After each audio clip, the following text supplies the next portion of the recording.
So very good evening to you. Welcome to the Olympic Park here in London. London 2012 Paralympics. I'm Jeremy Nicholas. Alongside me is Katrina Webb. Hello, good evening, Jeremy, and good evening to you out there watching us tonight. Katrina's 4 times gold medalist for Australia in the Paralympics. And we're straight into the action. They're off to they're very much running to time. This is at 7 o'clock, and it literally is 7 o'clock, and they're off. And this is the men's 400 metres, the T12. So we'll pick it up as we go. But we've got a couple of Spaniards, a Tunisian, a South African, and a Mexican. And it's the South African, Hilton Lingenwiffen, in lane 5. You can see there in the yellow and green, who's going very well. Inside him, Caldi of Tunisia going very well. He's already passed the Mexican, that's Gonzalez. And the 2 Spanish runners on the inside can't make any headway at all at the moment. But Hilton Lingenwiffen in the lead. And Caldi Mahmoud of Tunisia is the only one who's going to catch him. Hilton Lingenwiffen for South Africa, but he's getting some grief now from the Tunisian who's coming back at him. It's a good race to finish here. Mahmoud of Tunisia coming past. Caldi Mahmoud's going to get the gold. It's gold for Caldi Mahmoud. Hilton Lingenwiffen gets silver, and it looked like the Mexican, Gonzalez Sorcida, got the bronze. Fantastic race there, a new world record for the Tunisian. What a finish for him, that last 100 metres. Strong, running through the line, and great result. A time of 48.52, with the previous world record being 48.62. And Lingenwiffen got a PB of 49.04, so he did his best there. He couldn't have done much more than a PB. And he looked like he'd got the race won, didn't he? And the Tunisian just had kept something in reserve.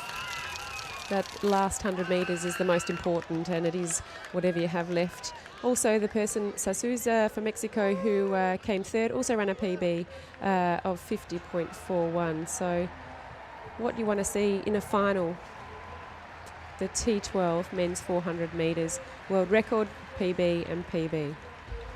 And the Mexican's got a Mexican hat for his lap. The Tunisian's got a flag. At this point, it looked like the South African had it, and then just as they came round the bend, still you would fancy the South African, but then the Tunisian had kept something in reserve, and Caldi Mahmoud came by to take the gold medal. And it's always a tough moment when you're really exhausted in that last 100 metres, when someone runs past you, and you saw the South African just tense up a little bit in his shoulders. You want to hang on, but your body's telling you that you're exhausted. Then to see someone run past is a very tough moment in sport. However, if you're going to come second, broken by a world record, and you ran a PB, he's got to be happy with that. Were you a good finisher, or were you someone that got caught at the finish? Experience both, actually, and okay. I think in sport, when you're involved for that long, part of your journey is it's good to experience both. So then the next time, if you do get past, you know actually how to handle that feeling. So we were straight into the race as our coverage started tonight. They're slap bang on time here at the London Games. And there is the result. A new world record for Mahmoud Caldi of Tunisia. Hilton Lingenwiffen of South Africa, 49.04. Mexican with lots of names. Jorge Benjamin Gonzalez Sorcida, we'll give them all of them, 50.41. And then the Spaniard with the guide runner, 50.68. So the T12 category, T meaning track, 1 meaning visual impairment, and 2 meaning not as severe as the T11 category, but less severe than the T13. Great work, Jeremy. Thanks. I'm almost understanding the classifications. We might be able to train you up as one soon. Yeah. It's not so much that I'm understanding it, I'm just finding where to get the information better now. Well done. Yeah. I've been hunting for ages a single page that would have all the classifications on, and it doesn't exist in the International Broadcast Centre, but then I went in the press area, the MPC, Main Press Centre, yes. And those newspaper guys, they've got it all sorted out, and I found, I think, and it's exactly what you've got there.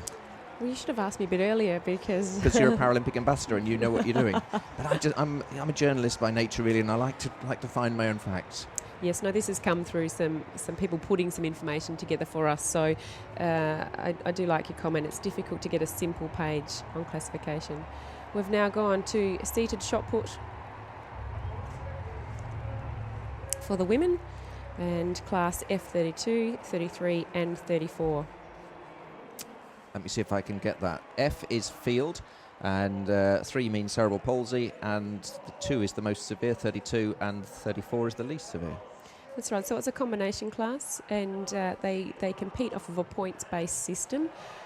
So the person that throws the furthest may not win the competition. The points are valued at, we can see here the Russian, her first attempt 7.06 metres with a points of 784. Just to give you a bit of a guide, around 1,000 is a world record mark. And so as we progress, you'll see a calculation system that is in place to give that points base. And you can see they have a set amount of time before they have to throw, and 43 seconds before she has to throw now.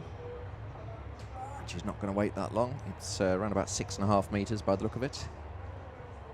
And again, the rules for people that might not know with seated shot put is you can see her front foot is actually strapped into the ground, but the rules are that you have to keep one foot on the ground at all times, and you're not allowed to release your bottom off the seat until the forward motion of the throw. So just like standing shot put, you can see the motion starts right down low in her body, and then for the final burst to get the shot put out comes from the top end. And just looking ahead to what's happening in the stadium tonight, I guess the big showdown that we're all waiting for is the men's 100 metres, the T44 final, where we've got Oscar Pistorius. I've got Johnny Peacock of Great Britain, who's actually the favourite. We've got Arnaud Ferry, we've got Jerome Singleton. We've got some great runners in that. Who's going to win that? Oh, it's a good question, we isn't it? don't know, do we? Well, I'm going to predict Peacock, but I think it'll be interesting to see. It is a time of, what have we got on the program here? About 9:24, obviously London time.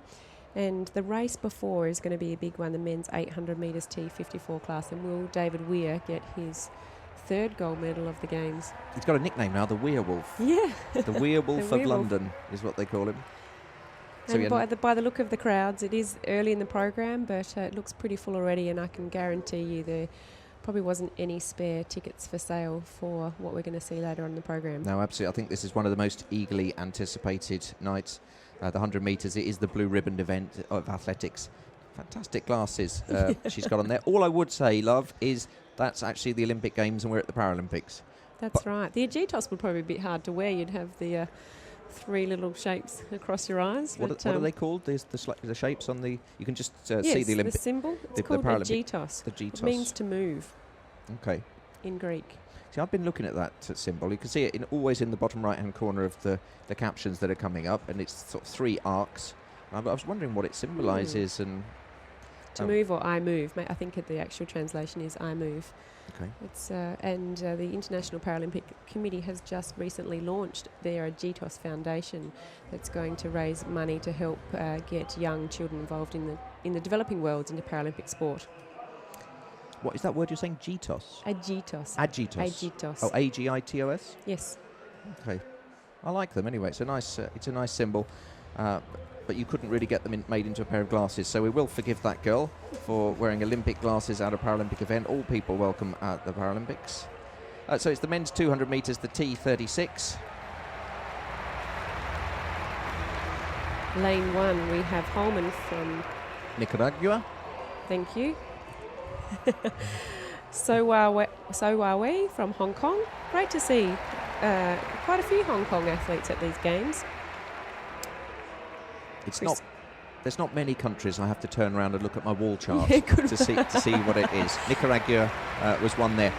But in the swimming, there's a guy who's from a country and his initials are COM, and literally nobody knew where that was.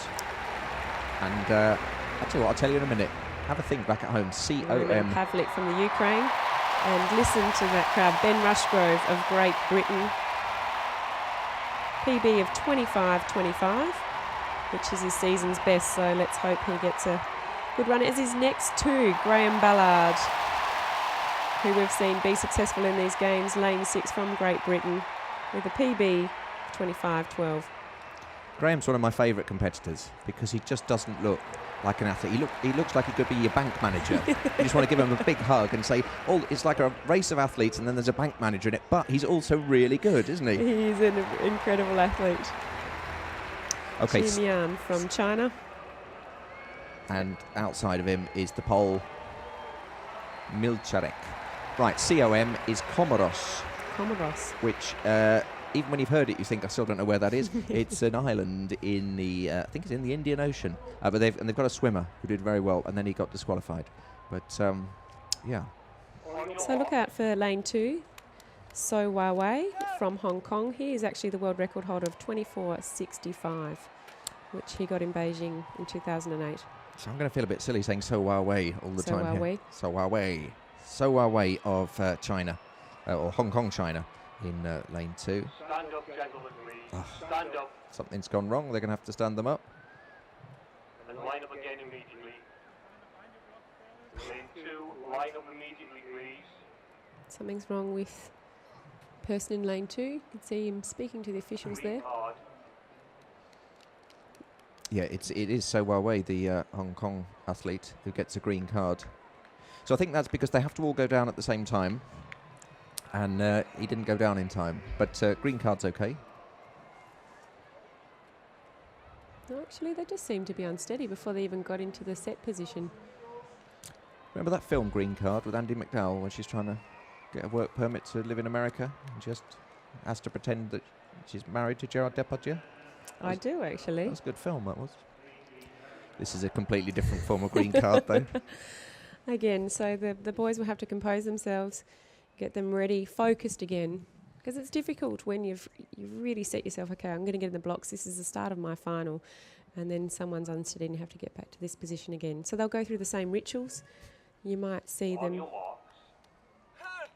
exactly like our Polish athlete. His little ritual before he starts, into the blocks. So it's the men's 200 metres, T36. So Wei of Hong Kong in 2. So look out for the 2 Brits, Ben Rushgrove and Graham Ballard in 5 and 6. And the Russians got a fast time as well, Andrei Zernov.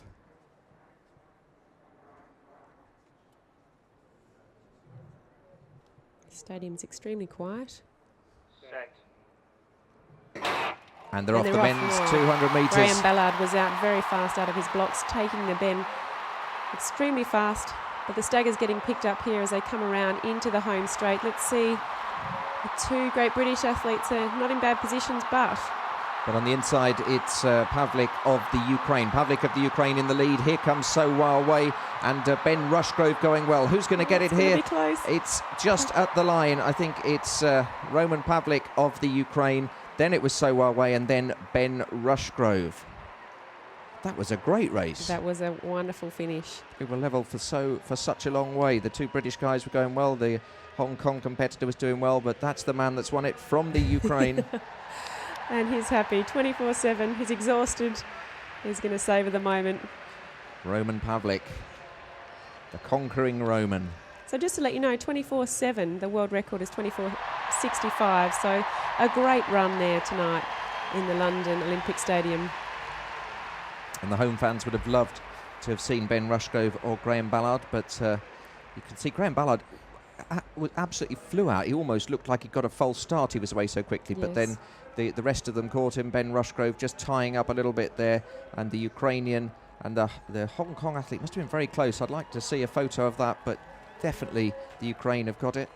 And Ben Rushgrove must have been very close to getting his silver on the line. He did, and you can just see he does, with his CP, moves from side to side and probably does just waste a little bit of energy coming home as he gets tired.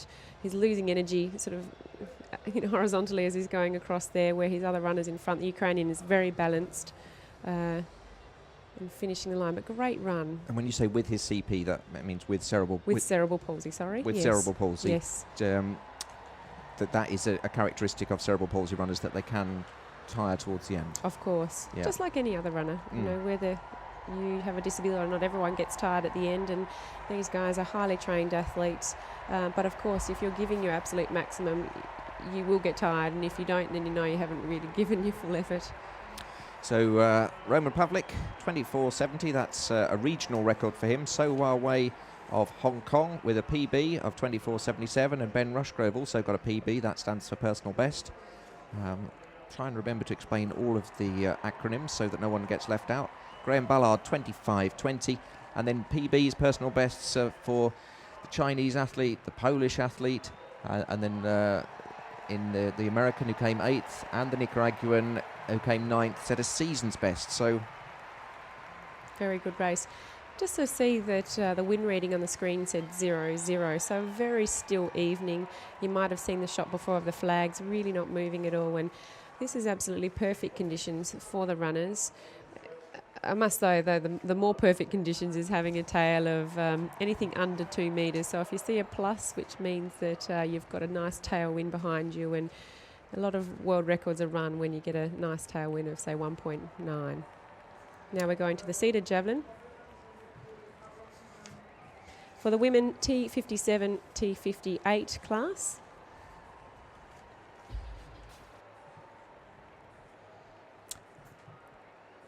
And what will happen across the night is we'll see the track events live and then the field events, which all begin with an F instead of a T. That's how you can see the classifications different, but otherwise the numbers are very much the same. And that is the leader at the moment from Vietnam, Thi Hai Nguyen. And she's in the lead at the moment with 24 metres. And because it's a 57 and 58 category, there'll be a point system, as Katrina was explaining, and she's in the lead at the moment. A throw of 24 metres for her, which is reasonably good. Her PB is actually 24.30, which happens to be her season's best. So she's very close to her best performance. So let's hope it'll get her enough. The top 8 will have to get into the final, and then they'll get another 3 throws. But only 2 competitors have thrown so far. She's one, and Sylvia Grant of Jamaica has thrown as well. Now the finals come quick and fast tonight. We've got the women's 200 metres, the T12 coming up now.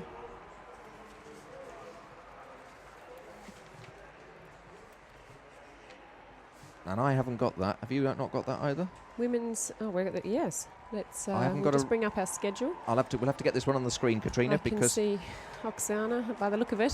when I went over there to the press centre to nick all the schedules, and they've all stapled them together, but they haven't got the women's 200 metres T12 final. Fortunately, I can get it up on the screen. And just to let people know, the start lists don't come out until 24 hours before an event. So it's for us, we have to race around and make sure we get the start list of all the events so we know who's made it. And I know lots of the athletes here obviously are very fit, but I've lost about half a stone in a week, just traipsing between the International Broadcast Centre, the main press centre, yes, the stadium, just getting all of these details.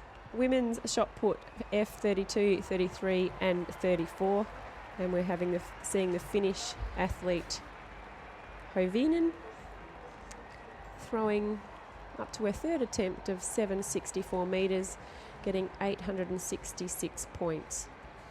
So there's the 2 women's field events going on at the moment, the women's shot put and the women's javelin, and we'll keep you up to date with that. They tend just to show us the leaders and the first 1, 2, 3 in each category.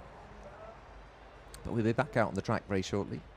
And I must say, the weather has been fantastic the last few days in London, and again, it's going to be a beautiful night for what we're going to see, some great competition in the Olympic Stadium. Yeah, I did wonder if perhaps the half a stone I'd lost was just dehydration. Tonight I've got some triple berry water, which is I need a few berries to keep me going. Now, looking forward to watching this race. We've seen El Hanouni quite a few times already. I think this is her 3rd event at the Games. She has already won gold over the 400 metres, and now we're seeing the girls lining up for the 200 metres. Oksana in lane 7 from the Ukraine is one of my favourites to watch, has a wonderful technique. So. And again, it's a T12 category, which is for visually impaired runners. You'll notice that the first 3 will have guides, but Oksana Botacherk won't have a guide. There's a Zhu of China. She's been fantastic this competition as well. Always looks very serious right up until her name is run out, and then she waves to the crowd. This is Zhu Daking.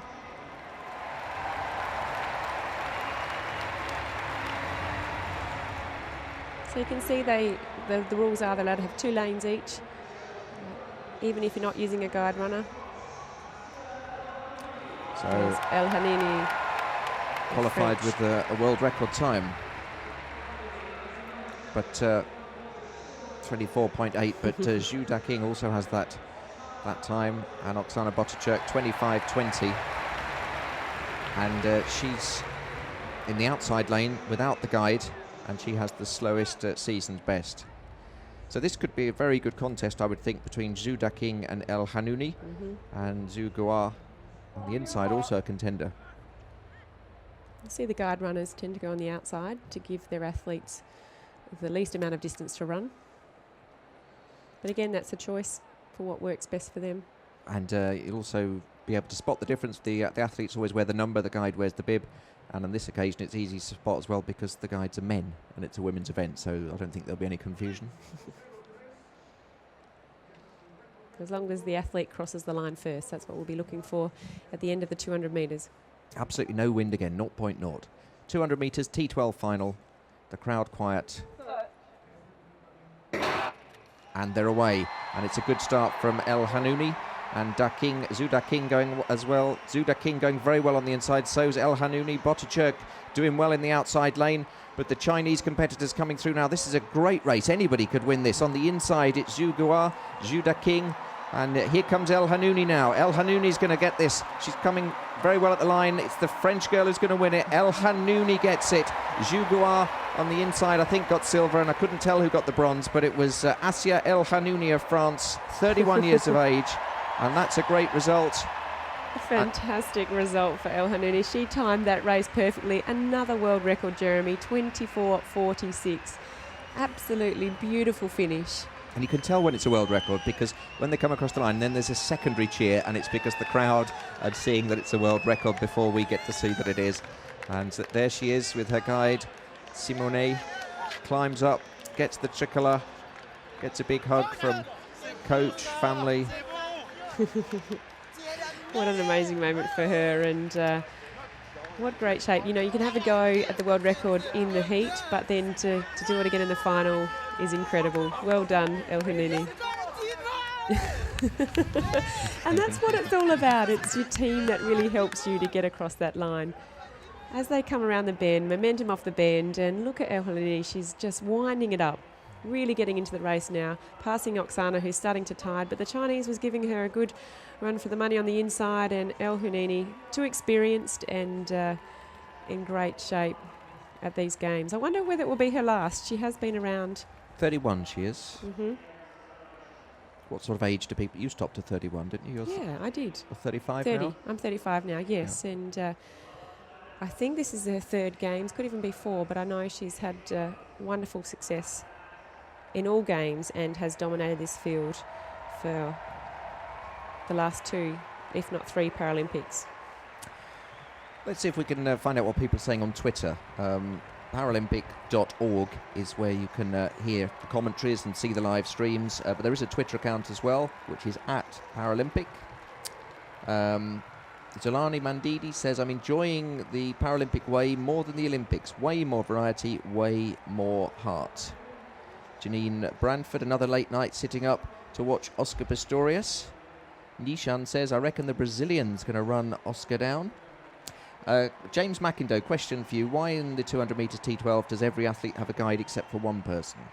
It depends on their site and whether they choose to have one or not. Obviously, it would be harder work to have one, but if you've just got enough site, because there's a level of when they're being classified, there's a minimum level and maximum level within a category. Can I just let you know, El Hanouni, she won gold in Athens for the 100, 200, 400 and 800. In Beijing, she won gold for the 200 and the 400 and silver for the 800 and the 1500. What an incredible athlete we're looking at. She's picked up the gold in the 200 and also the 400 at this Games. She's done fantastically well. On Twitter, at Paralympic, Olwyn Myberg says, can listen to Jeremy Nicholas and Katrina Webb commentary all night. Go Oscar and Anu. Proudly South African. While we're watching El Hanouni, just a little bit about her sight. She's almost blind with less than 1/10 vision in her left eye and 0 in her right eye. She also runs against athletes without disabilities in 800-metre sprint events. Well done. So she could be a Paralympic ambassador of the future, I think. She could be. Because she's been there, done that, got the T-shirt. But I think the thing when you watch that is the stuff that you don't see at the Games is what happens to get to training and all the hard work behind the scenes. And when you're a T11 or 12 or 13, no one obviously can drive, so even just getting to training is hard work, whether you've got to use public transport or having your team around you. And it was nice to see El Hanini hugging her team, her supporters, that really helped pull it together for her for these games and for the previous. Men's 800 metre T36 final tonight is getting ready on the track.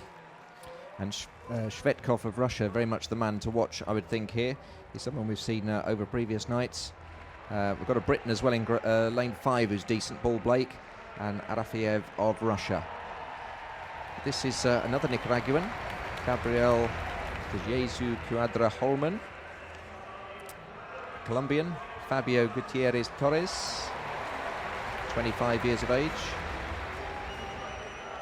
And here's the Russian, Evgeny Shvetkov. Yes, Shvetkov. So he's got the fastest time this season, 2:05.05. He's going to be the one to watch, isn't he? And for people that don't watch a lot of track and field, always tend to look in finals at lane 4, 5 and 6 because they'll be your fastest qualifiers. I can't hear myself. Paul Blake, it must be a great Brit athlete on the track, and it is. There's Shvetkov.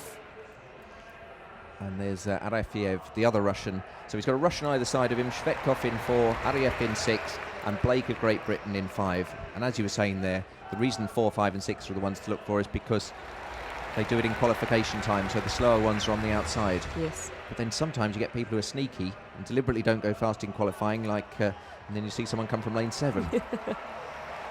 And it's more disadvantage running from lane 8 because it's hard to see where you're positioned based on the staggers. And again, same one. And lane 1 a tighter bend, so you want to be sitting in 4, 5 and 6 just to get a really good race. T36, these are runners with cerebral palsy. And it's 800 metres, and the winning time will be around about the 2 minutes 5, something like that would be the world record. 2 minutes 5:05. So 2 metres would be good, Jeremy. 2 metres would be very good, wouldn't it? Yeah. I get muddled between my time and my distance. Yeah. Well, we do go from one event on the field to the track very quickly, so we apologise if we make any mistakes as we progress throughout the evening. Absolutely. So it's the Colombian Torres who's taken the lead there. Fabio Gutierrez Torres, and then the Russian just tracking him there. Shvetkov behind, sitting comfortably. Then Blake, and then Ariev. So the Colombian in the lead. Now, just looking at his time, his season's best is 2:29.89, which is around about 24 seconds slower than the Russian and the two Brits. So he's got no right, really, to be there. I would expect them to come past him. But and as you're saying that, they probably will. But he's looking so determined. It's almost as though he wants to be on the camera. He knows he's not going to win, so he thinks, I'll lead the first lap. I don't care if they come past me. I'll be able to tell my family I led in a Paralympic final. But as expected, it's the two Russians and the Brits who come through, and the Colombian's been left behind. Now the crowd roaring here because on the inside, he's overtaking on the inside. You're not allowed to do that in a car, but he's done it on the track. He's overtaken on the inside. Blake from Great Britain going into the lead, and then behind him he's got Shvetkov, and behind him Arafiev. So it's Blake from Shvetkov from Arafiev. Who's looking the strongest, would you say, Katrina? Well, Blake's doing a good run. I like his style, but Shvetkov doesn't like being behind, and he's going to tell the guys, if you're going to keep up with me now. Just as I say, who's going to do that? Shvetkov just puts his head down and goes.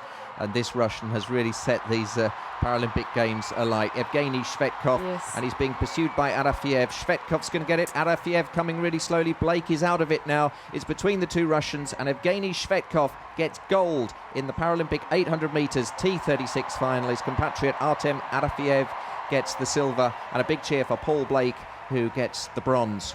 And the rest of the field coming in now, and interested to see where that Colombian is, who led for such a long way. Yes. He's gonna come last, isn't he? I haven't seen him come past yet. That's still not him, waiting for the yellow jersey. And his PB was 2:29.89. I wonder if the camera will let us see him cross the line. It's a shame. It's a shame when we don't see everyone cross. Yes. I'd like to see everyone cross the line, really. Paralympic record there, 2 minutes and 5 and 32 seconds. In fact, he has the world record of 2:05.05. And he's a strong athlete. I really like the way as he comes into that home straight, he just turns his head to the side. Yes, I've got it. I'll just have one more look. Yes, I've got it. And have a look here. You come out of the bend. You can see he'll just turn his head to the right soon and just see if anyone's coming. Maybe he was even looking at the screen. He because was. you can at that point. Yeah. There's the look. He looked at the screen at the other end of the stadium to see how close much, they were. Yeah. Yes. That's good, intelligent use of the technical facilities. It's nice when you do come around that bend and you're not sure exactly where you are in relation to your stagger, and then you can see that shot if you can do that staying within your process and your focus, and realise that you've got a few metres lead and just hold on with whatever you got, and that's his second gold medal for the meet. He's done very well. 24-year-old Russian Evgeny Shvedkov, T36 category, and Paralympic records 2:05.32. For the men's 400 metres T12. So throughout the night we will have victory ceremonies. This is the men's 400 metres T12, and after this we'll have the men's 200 metres T36, and then we've got the final coming up, the women's 200 metres for T34s. London 2012 Athletes Committee. And he's accompanied by the Right Honourable Margaret Hodge, MBE, Member of Parliament for Barking. She's the Barking Ladies MP. and gentlemen, the Always makes me laugh. medalist, representing Mexico, Jorge Gonzalez Socheda. As Gonzalez comes up to get his medal. Barking is an area of East London. So, but barking also in London slang means a little bit mad. So you could say the Barking MP. And there's another area of London called Tooting. And my favourite ever... Tooting, which is in South London. You have a Tooting MP, do you? The Tooting MP, yeah. My favourite headline in the London paper was Barking man marries Tooting woman. Very noisy wedding. Making ourselves laugh here at the Olympic Park. He's very happy, as you would imagine you'd be, being presented a bronze medal at the London 2012 Paralympic Games. Silver medalist, representing South Africa, Hilton Langenhoven. Langenhoven, they haven't got onto your pronunciation. I know we've got the South Africans listening in. Yeah. And are we right by saying... Now, can I just apologise to everyone for South Africa for the stadium announcer saying Langenhoven, and I said Langenhoven the other day, and when I got home, my wife squared me up and said it's... I can't quite remember how she said I should. I think it's Lingenwiffen. Lingenwiffen. Lingenwiffen, I think. Give us some feedback if you want to, and phonetically write how you would say. So, I apologise if I'm getting that wrong, but at least I'm getting it wrong in a different way to how I got it wrong the other day. But I know it's not Langenhoven like he just said. Gold medalist and Paralympic champion representing Tunisia, Mahmoud Khaldi. Mahmoud Well done to Khaldi. He came through well, didn't he? Fantastic finish. This was quick to the dais. They only finished their race a little over half an hour ago and straight into their victory ceremony. For some athletes, they go home, back to the village and come back at night, but these guys wouldn't even have time to cool down. And last night we had the victory ceremony for the first ever Namibian to win a gold medal at Paralympics or Olympics, Joanna Benson, and unfortunately our international stream, we had to say goodbye to our international viewers, so anyone that wants to see that, go to the YouTube channel. Any viewers in Namibia that want to see Joanna Benson's ceremony, it's at youtube.com and go to Paralympic Sport TV. Here's the Tunisian anthem.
It's one of your favourites, Jeremy.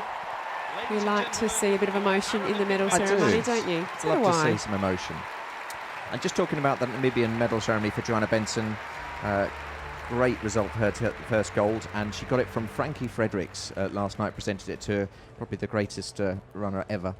And just tell us about Frankie. You were working with him yesterday, weren't you? Yes, I did a press conference with Frankie yesterday. The World Academy of Sport and the International Baccalaureate have launched a pilot program to help young athletes be able to do their IB, the International Baccalaureate, over a flexible period. So instead of doing, say, in year 11 and 12 over 2 years, they're going to do a pilot that will enable athletes to train, but also get their education and have that flexibility to not have to, study full-time and train full-time. And Frankie was there for that. He was the previous chair of the IOC Athletes Commission, and it was fantastic to spend lunchtime with him and to be launching this program. Because you do have to be flexible to be an athlete, don't you? That is one of the things. You do, and education. Oh, on a serious note, education is just as important as your sport, because when all of these athletes finish, they've got to have something to go on to.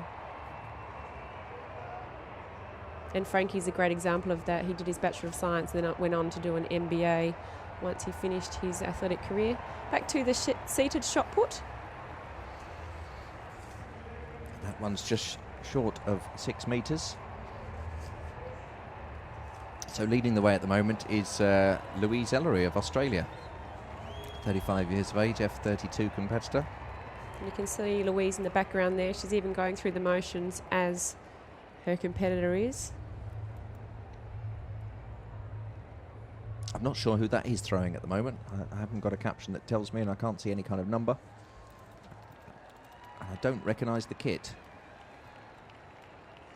The Greece. Oh, it's the Greek competitor in blue and white, yes. It's Maria Stamatula. Maria Stamatula. 40-year-old from Greece in the class F32. And again, this is a combined class. And she's in 3rd place at the moment. Ladies and gentlemen, the victory ceremony for the men's 200 metres T36. Louise Ellery in the lead, actually, at the moment in the throwing for Australia in the shot put. So another medal ceremony. The medals will be presented by Mr. Wilfred Lemke, United Nations Special Advisor on Sport for Development and Peace, who is accompanied by Mr. David Sproul, Senior Partner and Chief Executive, Deloitte. Ladies and gentlemen, the bronze medalist, representing Great Britain, Ben Rushgrove. Great moment for Ben. What do you think of the Great Britain tracksuits? I like them. I do too. It's a new take on the Union Jack flag, because they've taken the red out and just put it on the shoulders and the cuffs. Yeah. Designed by Stella McCartney. I didn't know that. Who's the daughter of Paul McCartney and the Beatles. Fantastic fashion designer. Yeah, she's designed all the kit for all the Team GB athletes and the Paralympics GB athletes. Can't believe I know something about fashion that you don't. Yeah. Doesn't seem right, does it? I know Stella, but I didn't know that, so thank you for that information. You don't know Stella. I know her brand. I've got some of her clothing. You haven't been. I think she's great. You haven't been to dinner with Stella, have you? No, I haven't. No. Paul? No. No. For those just joining us on the Paralympics cover, it's a running joke this week that everyone who presents the medals Katrina's met or been to a function with or had a dinner with or spoken at an event with. And you're just pointing to that. Have you that one? Well, I think he's the UN Special Advisor for Peace and Sport, and if I look at my schedule for a couple of days' time, I could be taking him on a tour of the village. So part of my job is, as International Paralympic Committee Paralympic Ambassador, is to look after some of the VIPs that do come in and make sure they do get a wonderful Paralympic experience. What's the village like? Wonderful. Is it? Yeah, it is wonderful. Always is. Roman Pavlik of the Ukraine, who have a extremely successful Paralympic program, and if you've only just joined us and listened to us tonight, he would have also got a 1-bedroom apartment as that gold medal went around his neck. It's all Ukrainian medalists, or is it just gold medalists that get gold medalists? Get the 1-bedroom apartment. It's not the same apartment, is it? Otherwise they'll all be rattling around in there. Well, there will be a few of them rattling around with their gold medals. Well done to Roman.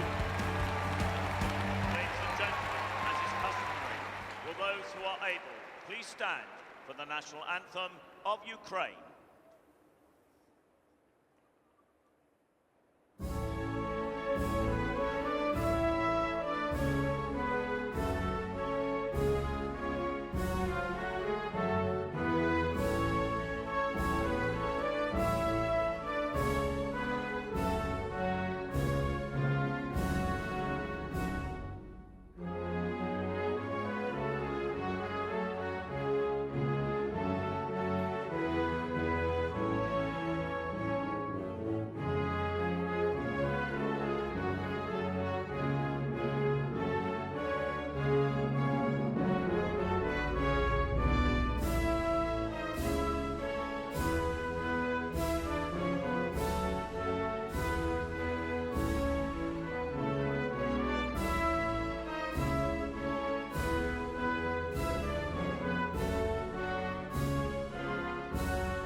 Not a bad night's work. A gold medal, a bunch of flowers, and the keys to a one-bedroom apartment in the Ukraine.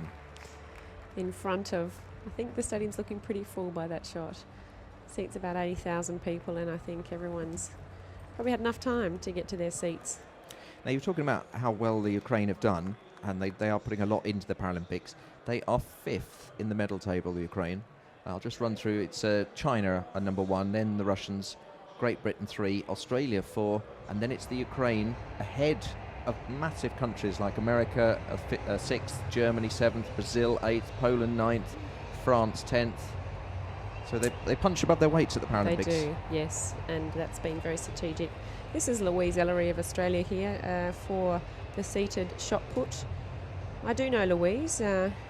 She actually had a very severe car accident back in 1998, which left her in a vegetative state after being in coma for 5 months, defying all odds after not being able to, for not being able enough to complete her rehabilitation. She started athletics for some fresh air and a new challenge, and we see her out here tonight, and she will be a force to reckon with. She's just thrown a Paralympic record, 5 metres 90 with a points of 895. So well done to Louise Ellery. She's going very well there.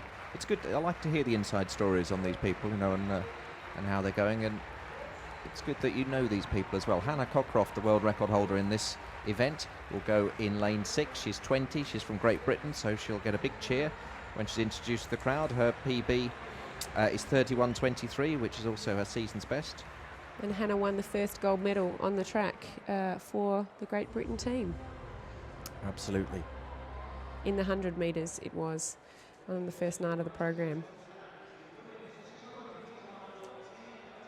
I can't believe we're getting closer to the end. Of the Paralympics, yes. Yeah. Kylie DeWald from USA, qualifying time of 40.36. Season's best, much faster though, 38.27. There's Melissa Nichols. 35-year-old classification, T34. Her season's best of 35.93. She had written on the inside of her arm, happy birthday to somebody. And there's Rosemary Little from Australia, qualifying time of 34.69. So the girls have just done what they've needed to do to get into the final, and I reckon we will be seeing a lot of PBs in this race. Amy Siemens from the Netherlands in lane 5. So the qualifying times we won't take too much notice of. We're more interested really in those. And there she is, Hannah best. Cockcroft. She's got the braid, and she's got the blue and red braid and white. Look at that. Preparation this afternoon to get ready for her race. Obviously started early, but a good distraction because they're very nervous in the lead up to knowing you have a final at 7:45 p.m. on a Thursday night, the 6th of September. Rachel Burrows, the Canadian, in the race in lane 8. Lots of hair colouring going on tonight. There is. Yusra Benjima from Tunisia in lane 9. And just so that you know, as the girls go around the bend in these races, they would have spent a lot of time at the warm-up track setting their turn of their wheelchairs to make sure that as they come around they can click the little handle and make sure they get around the bend as efficiently as they can. So Cockcroft of Great Britain, the one to watch, just inside her, Siemens of the Netherlands. Women's 200 metres, T34 final. Now, who is away the quickest? I think Cockcroft is looking fantastic. Look at the pace, the frequency of her arms. She's already put herself into front position as we come around to the home straight of the 100 metres. Look where she's placed herself. She's already caught the stagger 4 or 5 metres ahead. Hannah Cockcroft, and we can see why you won that 100 metres first gold medal. She is going to take the double, the sprint double, and a fabulous time of, is it going to be a world record? Oh, yes, it is. No, it's a Paralympic record. Paralympic record. Oh, that was great. Wow, great domination. racing from Hannah Cockcroft. She just led from the front. No one got anywhere near her, really. And the home crowd loved that. It's a new Paralympic record. Siemens of the Netherlands just saying congratulations. Wow. Hannah Cockcroft is delighted. Lovely smile. She makes you smile. I can't stop smiling sitting No. here, actually. I don't know if the viewers are the same, but you tend to feel the emotion that everybody's going through. And there's Melissa Nichols, the other Brit in the race, just congratulating Hannah. Don't swear, Hannah. Yes, I don't know what she said, but I could see she was excited. Look how happy she is. You can't beat winning in a home games. Hannah Cockcroft.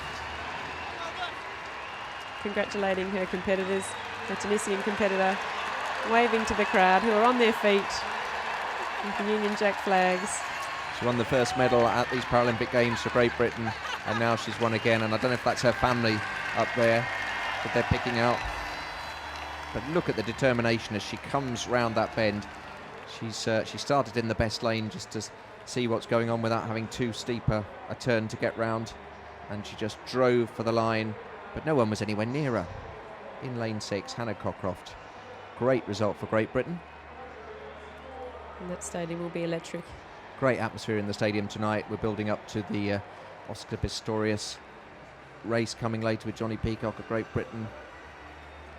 And also the T54 men's 800 final, where we'll see David Weir, another great British. David Weir, the Werewolf of werewolf. London. That's the new nickname for him. He was surprised. Apparently it's trended on Twitter. He's called the Werewolf. David Weir. Well, I don't think he'll care what he's being called when he's going for his 3rd gold medal. If he wins, I'm going to do that Okay. werewolf thing again. All right. Just a bit of a bonus for you. And there. if you want Jeremy to do anything else, I can get my camera out and post the shot up there and you can see. I won't be doing anything else. So confirmation there that Hannah Cockcroft was the winner. I'd rather let you down on telling you who won silver and bronze, because I was a bit excited about the Brit winning in front of the home crowd, but it was the 2 Dutch girls, Amy Siemens and Desiree Vranken, both 3 seconds or so behind. Rosemary Little of Australia in 4th, and then the Tunisian, the Canadian, the other Brit, Melissa Nichols, and Carly from the States bringing up the rear. And while the crowd applaud as the Brit goes on the lap of honour, we go back to the throwing competitions. We've got the women's shot put taking place, and we've got the women's javelin as well. This is the javelin. And leading at the moment has been Larissa Volik of Russia, 30 years of age. And she's ahead of Li Ming of China. And in 3rd place, the other Russian, Olga Sergienko. So this is the leader, Larissa Volik. Just watching her routine she's going through here to get focused. Really using her mind to get everything in place to put that throw out. And it's over 20 metres. We'll just see. And the replay. Getting it high up into the air, coming down. We're looking at about 22 metres by a bit of a guess, but let's see. The last throw was 21.95. Oh, there we go. 21.95. 906 points. So close to 22. I was nearly there. You were nearly there. Nearly You're there. getting very good at estimating the distances. There's Hannah Cockcroft. Best smile of the night, I would say. Yes. Not the best hair of the night. You don't think? Well, it's great that it's red, white and blue, but it wouldn't suit me, I don't think. And even the red, white, blue. You haven't got any hair to I do know. that with. That's right. Thank you very much for telling everyone that. Oh, you told us that the other night. Did I? Yeah, yes. you're right. Yeah. You wondered whether there was a classification for premature Yes. Baldness. baldness. Yeah. Sorry. Oh, that's all right. I did check it out for you. There's not, is there? No. The women's 200 metres T38 class. You're a Paralympic ambassador. You could get that introduced. Now this is an event that I ran in a couple of games. Track, T means track, 3 means cerebral palsy, and 8 means the mildest of cerebral palsy. And here's our lineup for the final. So you were a T38 runner when you competed for was. Australia. Yes. And you won golds. Which distances did you win golds? I won a gold in Atlanta in this distance, 100 and 200, and then I won gold again in Athens over 400 metres and some silver between. But I did compete a lot of my time against the Ukrainian in lane 7, who is one of the world records. I think she may still have the world record. She certainly does. She broke the world record in 2008, the Beijing Games, 27.81. There's Tarita Isaac, Australian runner. This is her first Games. Olivia Bren, who we know is the young 16-year-old Great Britain athlete. Tarita's 17, Olivia's 16, so we've got a young, youthful... couple of teenagers in the final. That's great, isn't it? It's great to see. And for them, it means if they want to go for a few more games, they can at that age. Now there's Goncharova of Russia. She won the other night. She did. So she'll be one of the ones to watch in this. And of course, when we see the red and yellow, don't ever underestimate the Chinese. Qualifying time of 28.29. Chen from China, 20-year-old. And here is Ina, who is the current world record holder from the Ukraine. 27.81 is her world record. Her qualifying time there of 20... It's come off the screen, but her season's best is 28.91. Tunisian Sonia Mansour in lane 8.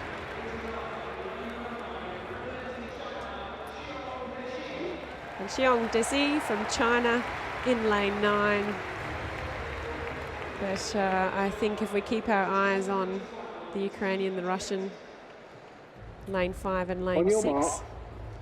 But red and yellow will be up there in the mix. Absolutely. So it's 4, 5, 6 and 7 to watch out for. Slaby of Germany, Goncharova of Russia, Chen of China and Stryzak of the Ukraine. 200 metres, they can start from a kneeling or a standing position. Just waiting for the stadium. A crouching position, not a kneeling, of course. If you're kneeling, you wouldn't have much chance, would you? Just perhaps saying a little prayer. Well, we had a bit of unsteadiness there from Tarita Isaac in lane 2. Obviously, it's a really nervous time. I think she heard me say kneeling and she was just chuckling to herself and they said, everyone better stand up. You distracted her. She thought, well, maybe if I say a little prayer, I might get a bit more energy around this 200 metres. You can just see she came down into 3-point position and just, I think she was going to fall forward. So resetting, girls getting focused into their blocks. Once everybody's settled, the starter will say set, and then wait for everyone to be settled again to then fire the gun. And they always say go on the B of bang. And this time they do go on the B of bang, and it's a great start for Chen of China. She's catching up already with Stryzak from Ukraine. She's passed her on the inside. Chen of China absolutely flying on this occasion, and coming well now is Goncharova of Russia. It's the Chinese girl, Chen from China. Here comes Goncharova of Russia. Stryzak of Ukraine is beaten. Goncharova's beaten. Chen's going to get it. Chen of China wins the gold. Goncharova tying up gets the silver, and Stryzak of the Ukraine. World record. Look at that. 27.39. Gee, I thought Goncharova was going to come back with 50 metres to go, but what a finish there. She just knew she couldn't. Goncharova just couldn't find that last bit. The Chinese athlete, Chen, just dominated. She's so tiny compared to the others. She's hugging them all literally around the waist because they're all so tall compared to her. Well, when I competed against Ina, she only came up to my shoulders. So if I was competing against Chen, gee, she must only be 5 foot. I'm just under 6 foot. So 20-year-old from China with a PB of 28.03 going into the games, smashing her PB to run 27.39. Look at her centre of gravity. I mean, her legs must have to go twice as fast as everybody else. She's got that, long-legged Russian tracking her down. Can't get anywhere near her. Yes. It's all about the frequency and how quickly you can get your foot on and off the ground and get the energy from the track and keep going. And, gee, I didn't think she would take that out, but incredible race. The Russian and the Ukrainian coming in silver and bronze. But they're both tired. Goncharova and Ina from Ukraine. I think the Chinese athlete Chen could have probably gone another 100 metres in that pace. She looked superb. First 4 all set personal bests. and Chen threw in a world record just for good measure. 27.39 into a slight wind of 0.7. That's a great run. It's a fantastic time. We're just seeing this time and time and again at these games, and most of these athletes now have the opportunity to train full time. And so I think for these games and probably the next, we're just going to see records continue to be broken, because we're in a place that we've never been before, where athletes with a disability can train professionally to compete at Paralympic Games. So how many countries of the world would have professional Paralympians? Probably could still count on one hand. Really? Yeah. And is that why countries like the Ukraine are punching above their weight, because they can have professional programs, they put money into it? Exactly. They have actually Paralympic sporting centres of excellence, which are not in many countries at all, including my own country. We're about to launch into some centre of excellences in Australia, but Ukraine have been doing this for the last 2 games, so they're already 8 years ahead. Back to the seated javelin. And we'll just get the results through for you. Competitor from... That's Liu Ming of China, who's throwing, she's in second place at the moment, just behind Larissa Volik, who we saw recently, and in third place it's the other Russian, Olga Sergienko. Another great crowd tonight. And again, not often you see Brits in the summer without a coat on outdoors, so that's good to see. The weather is... We couldn't have asked for better weather. It's almost a bit spooky, as though they're taking pictures of us, but presumably it must be Hannah Cockcroft going around on the track. That's right. Or maybe of that beautiful flame, which will be burning for another couple of nights, and then that'll be it. Which will be 200 metres T12. I think Britain will be mourning for a couple of weeks. I don't think we'll know what to do. No. And hopefully the viewers that are watching our program here on Paralympic Sport TV, or if you're watching on TV in South Africa, thanks for interacting with us, and hopefully you're enjoying our commentary. MBE, Member of Parliament for Barking.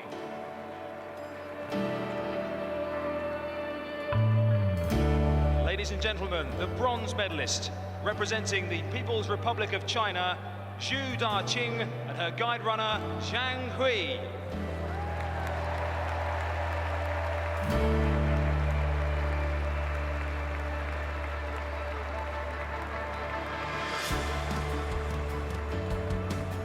So we're going to hear the French anthem this time. Now that's one of my faves.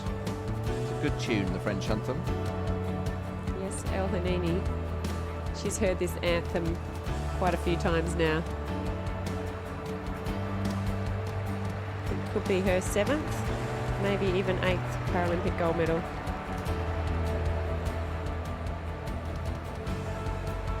Paige Donkin on Twitter says, "Can't wait to see Oscar Pistorius tonight.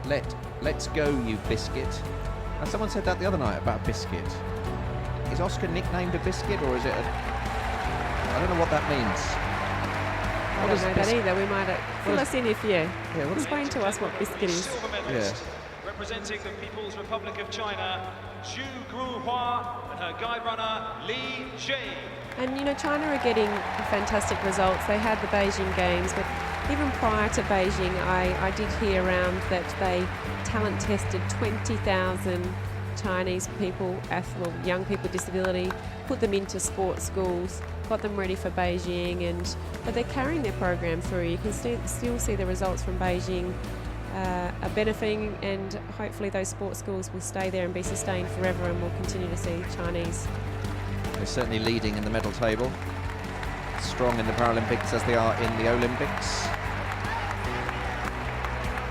And it'll be a great reception for the French athlete when she comes up to get her medal, one of the most successful Paralympians on the track that we've seen. And ladies and gentlemen, the gold medalist and Paralympic champion, representing France, Assia El Hanouni, and her guide runner, Gautier Simonet. Assia El Hanouni. I think this is the 8th time in her career to receive a gold medal. Do you think you would get used to it after 8 times, Jeremy? Yes, they'd all start blending into one, wouldn't they? Yep, she had a look and went, yep, I can add that to my collection. Yeah, I've got one Feels of those. the same. think they're a bit heavier than at the Beijing Games, the medals. They are. They're big, aren't they? I think they're the heaviest I've ever felt going back from Atlanta. I don't think I've felt a Barcelona medal, but... Well, I think that us Brits, we do make a heavy medal, and a lot of people are going to have to pay excess baggage on their flights home. Well done, Asiya El Hanini, with a world record time to win this gold medal.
Da, da, da, da, da, da.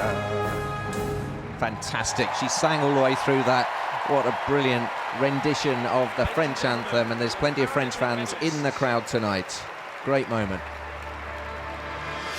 When you've been on that dais 8 times, I think you should sing that national anthem as proudly as Asiya El Hanini did. I wonder whether this will be a last, whether she'll retire after this or whether she'll go to Rio. We shall see. A biscuit. People were saying, come on, Oscar, you biscuit. And I said, what does biscuit means? Fernando Adams says, biscuit means you nice, delicious thing, aka eye candy. Chris Stiles says, Oscar, you biscuit means Oscar, you rock, or Oscar, you're the best. Hannah Stevenson says, it's a term of endearment. And Stacey K says, calling someone a biscuit means they're cute, and Oscar is. It's a nice moment. I think she's got a little bit of a crush on Oscar. Oh, I think he's a bit of a biscuit too, actually. The person is called, there's a last one coming in, someone special. Yeah, that's from Doug Reed. And Nishan Sean says, I want to be someone's biscuit. Aww. Thanks for being interactive with us. We do thoroughly enjoy it in here, receiving messages from you. And if there's something you want either of us to comment on or give you information on, or we can find it if we don't know the answer, so just let us know as we're watching the women's seated shot put. That's Marwa Ibrahimi, who's in second place. Oh, my wife's tweeted me with the correct pronunciation. It's Langenhoven. Langenhoven. Yeah, for what the announcer was saying, Langenhoven. Langenhoven. Thanks, wife. Thanks, wife. Very kind of her. That's good that we've cleared that up, because otherwise the first thing, no matter how good the commentary was tonight, or if Oscar had won or Arnu had won, first thing I'd have heard, can't believe you said Langenhoven. But I didn't. It's another medal ceremony, and there's a Brit with the bronze. Ceremony for the men's 800 metres T36. And this is Shvetkov, the race we only saw about 20 minutes ago. So they're turning them around very quickly tonight, aren't they? Hazala, governing board member of the International Paralympic Committee, who is accompanied by the Right Honourable Margaret Hodge MBE, Member of Parliament for Barking. So people, for just to know that these guys would have finished their race and they would have had time to put their tracksuit on, and they've probably been standing in the tunnel underneath for about half an hour waiting for this ceremony to happen, stretching, warming down. And there's Paul Blake. So it's not time to go for a shower. Not at all. You've still got they your could be a bit smelly. Could be the sweatiest medal ceremony. But that's okay. We're here doing sport, and that's what it's all about. He looks pretty good. Kathleen on Twitter says, I'm going to have withdrawal symptoms when the Paralympics end, but my neighbours will be happy. No more late night shouting at the TV. And Gico says, hey guys, you're both biscuits. You're the best commentators. Thank you very much. Ladies and Thank you, gentlemen, guys. The silver medalist, representing the Russian Federation, Artem Arefyev. Artem Arefyev from Russia. He tried his hardest to run down Svetkov, but his fellow teammate was too good once again on the track. Danny Allgate watching in Dubai says, loving the commentary, gutted it's all going to be over soon. But I bet there's loads of people all over the world that have got loads of stuff backed up on their TV to watch, haven't they? All the programmes they'd usually be watching. Because once you start watching the Paralympics, you just can't stop. And ladies and gentlemen, the gold medalist, Paralympic champion, representing the Russian Federation, Evgeny Shvetkov. Shvetkov, big smile.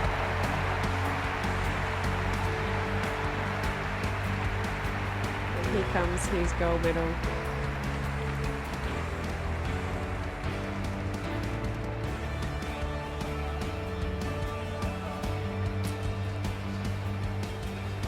So once again, the stadium will all stand. Those that are able to stand will stand up for the Russian anthem.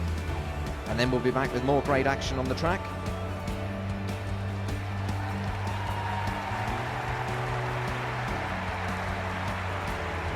Ladies and gentlemen, as is customary, will those who are able please stand for the national anthem of the Russian Federation.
Ladies and gentlemen, the Paralympic medalists.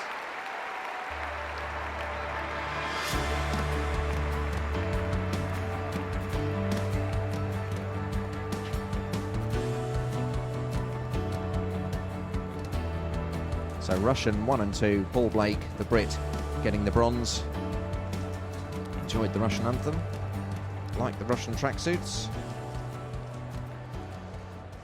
But I know we've got a huge audience that are watching us in South Africa because they're all waiting for that final with Arnu Furi and Oscar Pistorius.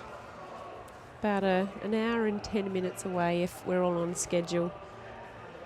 And as you know, I'm a huge Oscar Pistorius fan and cheered for him like mad at the Olympics. But Johnny Peacock of Great Britain is up against him tonight, and he's only 19 years of age, and he is the favourite to win. And then you've got the Americans, Blake Leaper and Jerome Singleton. And then, of course, Alan Oliveira. Gold medalist in the 200 metres. Who came past Oscar in the last stages of the 200. I think it'll be too short an event for him to get going because he takes a longer to get going. The men's 100-metre T46 class. So, as you can see in the background, they're arm amputees. One of my favourites in this, the Brazilian Johansson Nascimento, who asked his wife to marry him. That's right. She wasn't his wife then, there'd have been no point asking her. She was his girlfriend then, and she still is, because he can't have got married. He's been busy at the Paralympics. But you know what I mean. Yes. Anyway, she said yes. And Francis Gopayon, he's from Papua New Guinea, and I do know that face very well because he comes across the shores and does a fair bit of training in Australia. The Nigerian, Galadamar, 11:24 qualifying time, and there he is. Your favourite, Nascimento, T45 class, because he has bilateral amputations or was born like that. And there's Zhu Xiao. That'll be his big rival, Paralympic record holder. It's going to be between those two, I would think, and maybe this man as well. Gonzalez Isidoria of Cuba. Qualified in 10.97, which is his PB and season's best. Voila, wow. I didn't quite catch which country that athlete's No. from. Did you hear? No. I couldn't hear. The crowd was so loud I couldn't hear where he was from. No explanation needed. Don't need to say the Brits, just loud. Second Nigerian, Frank John Will. This is going to be a fast 100-metre final. I'm hoping that will be sub 11. Tomoki Tagawa from Japan, 11.29. So it's too close to call this one, isn't it? Who do you think might get this one? Nascimento maybe, but I'm going Nascimento, but it may China. but Zhao as well, Zhao. and Isidoria of Cuba. I'm rooting for Nascimento because he's Just have a look at the different bits of equipment they use, just to vary their start position so they can get a really stable support. They've all designed different pieces of equipment to get the best possible start.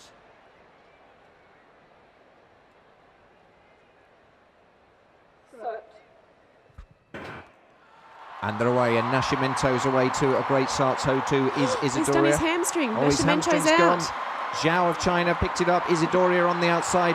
It's Zhao and China and Isidoria. Wow. And Zhao of China, I think, got it. But Nascimento, his hamstring went just as I was saying he was in the lead. His hamstring went. Zhao of China got it, I think. I think he got it just ahead of Isidoria. I think we're into a photo finish. That was a lunge to the line by Isidoria. And it's come through as Zhao, 11.05, with a regional record. I think we're going to be 0.01. It's going to be a very close finish. Just waiting for second place time to be announced, but It's definitely Isidoria of Cuba. And they're cheering because Nascimento is going to finish the race. Go on, fella. It's important you finish. And he'll get a huge cheer as he goes over the line. Oh, it's quite emotional, this, isn't it? oh, it certainly is. Go on, mate. Keep going. His heart's going to be broken at the same time as having a very painful hamstring. Keep going. Johansson Nascimento of Brazil. Keep going. You get back to Brazil. You've got that wedding to pay for. He's already taken home a gold medal, but he was going for double, and he probably could have if that.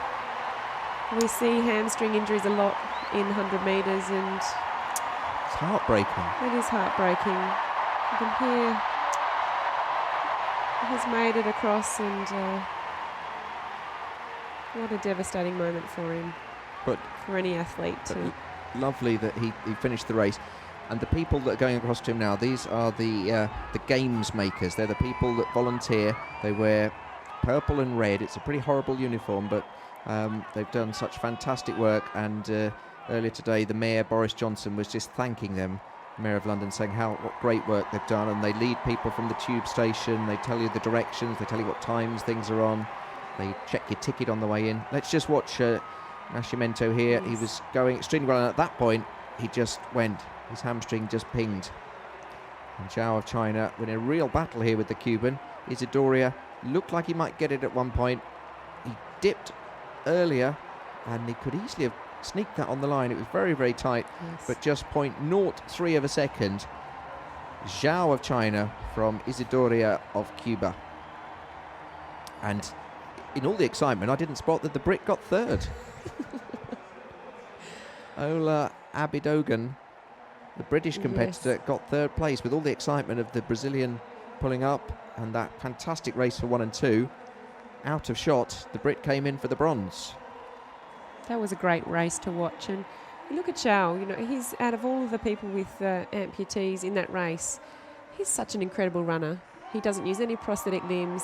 His arms are quite short, and what an incredible athlete to not have as much drive from the upper body. His legs are doing all of that, so really impressive watching him. And we'll just watch a little bit of the the javelin. This is the Russian. T57 and 58, women's javelin throw.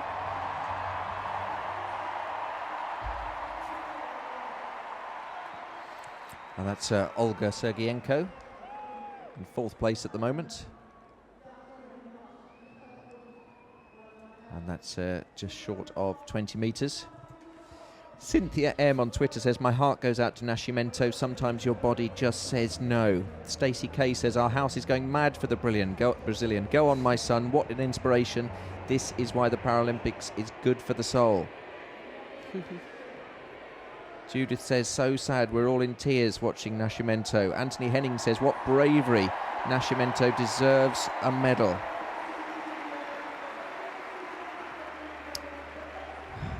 Now we have Qing Suping from China take her attempt to seated javelin.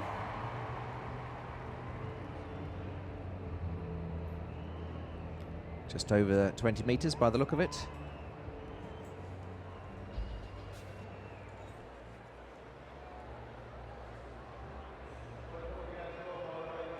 Be good to have a shot just a little bit further out so we could actually see what her whole body's doing, because from that you just don't see the work that comes from starting from the feet through to the hips and coming right through to get the energy to really get the javelin out. So a distance of 20.42 metres, giving her 845 points. So she's in 3rd place behind Liu Ming of China, and the leader is Larissa Volik of Russia. With that race, when your hamstring goes, there's nothing you can do. I mean, and how much pain would he have been even just walking, just to get over that line? A lot of pain, depending on the degree of his tear. But he come out of the blocks and looked like once he started to get into that dry phase, it went straight away. So, you know, these guys have had a pretty heavy schedule, running, you know, personal best, world record times, consecutive days, combined with the pressure, the build-up. So I've actually heard a couple of stories today of a few athletes coming down with glandular fever. Someone's been rushed to hospital today with suspected burst spleen. So you just don't know. And the hardest thing about being an athlete at these games is actually staying healthy. You know, it might sound funny.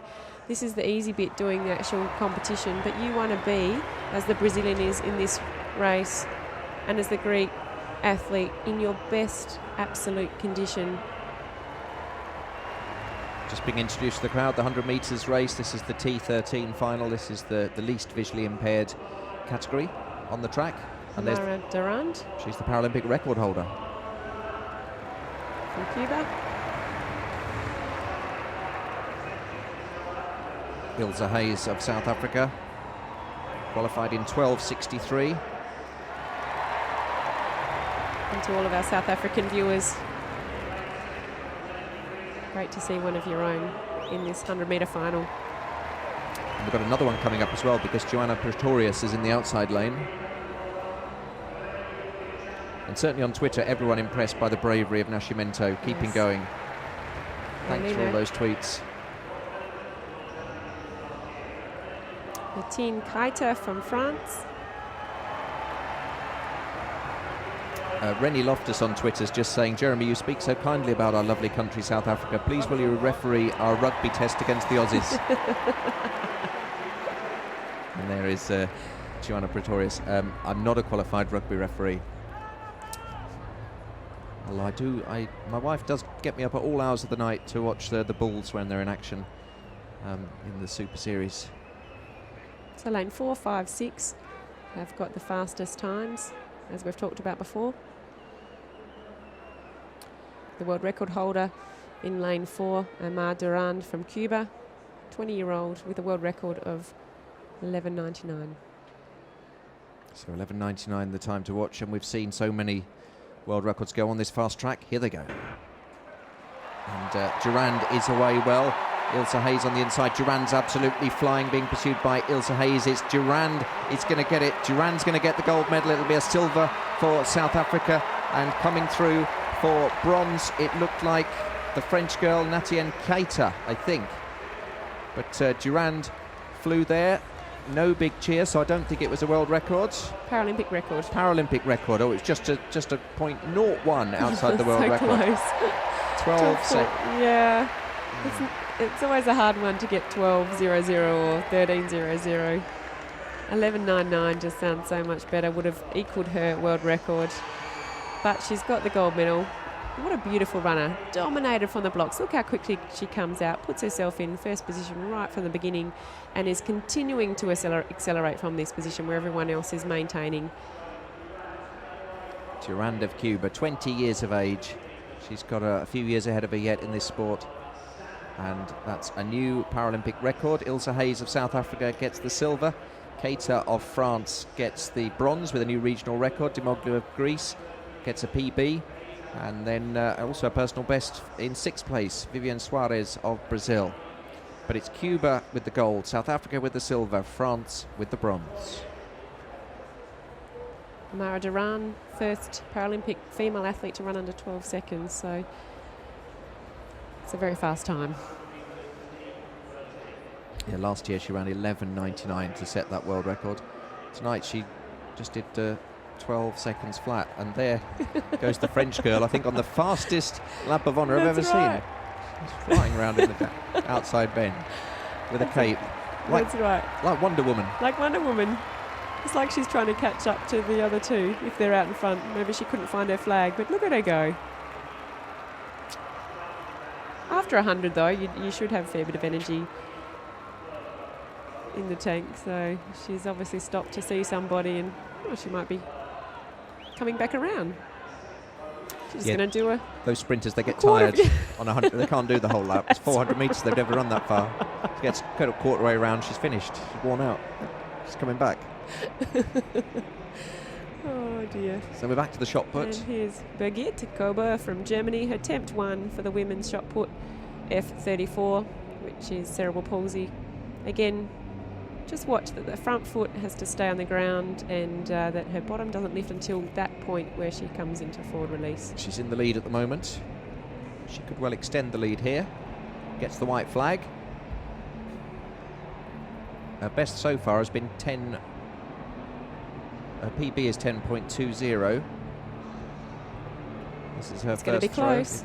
I think it's a new PB. She's wondering.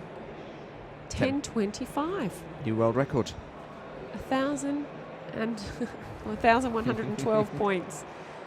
Her first attempt, world record. Not a bad start. And she's gone ahead of your woman, Louise Ellery, the Australian, in 2nd place now, and Marwa Ibrahimi of Tunisia in 3rd place.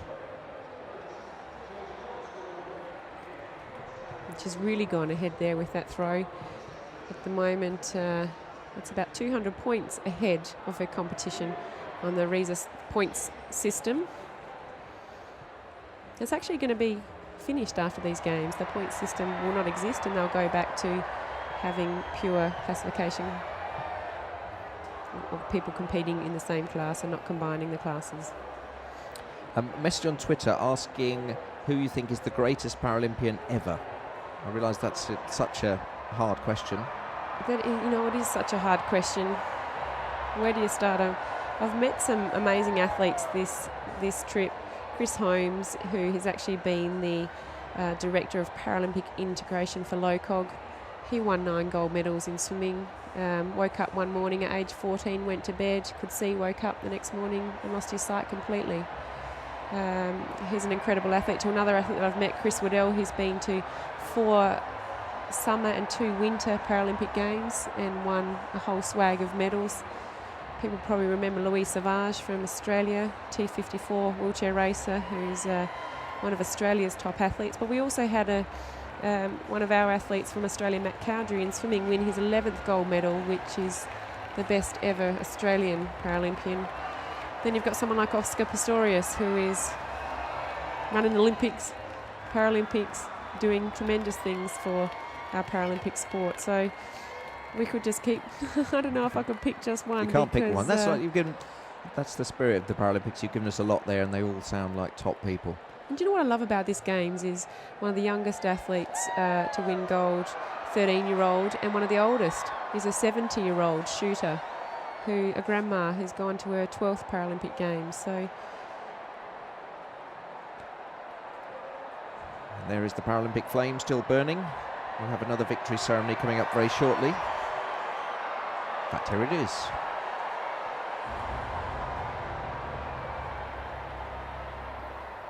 Ladies and gentlemen, the victory ceremony for the women's 200 metres T34. this is going to be a fantastic ceremony. Hannah Cockcroft, we saw win this 200 metres not long ago, and The medals will be presented by Mr. Ali Hardzala, governing board member of front the of the home International crowd, second Paralympic gold. Committee. I don't think Who's we're going to hear a accompanied name by be Mr. called, are Simon we, Mason, Jeremy? London 2012 Athletes Committee. I don't know. Ladies and gentlemen, the bronze medalist, representing the Netherlands, Desiree Franken. Two Dutch getting bronze and silver. I think we will hear the British girl's name, and then we'll need to take our headphones off because it will get very loud.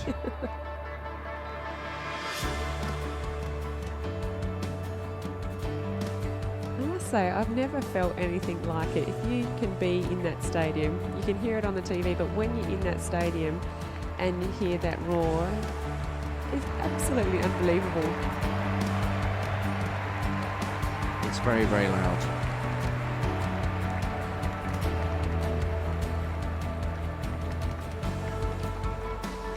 Desiree Franken of the Netherlands getting Ladies the and bronze. gentlemen, the silver medalist, also representing the Netherlands, Amy Simons.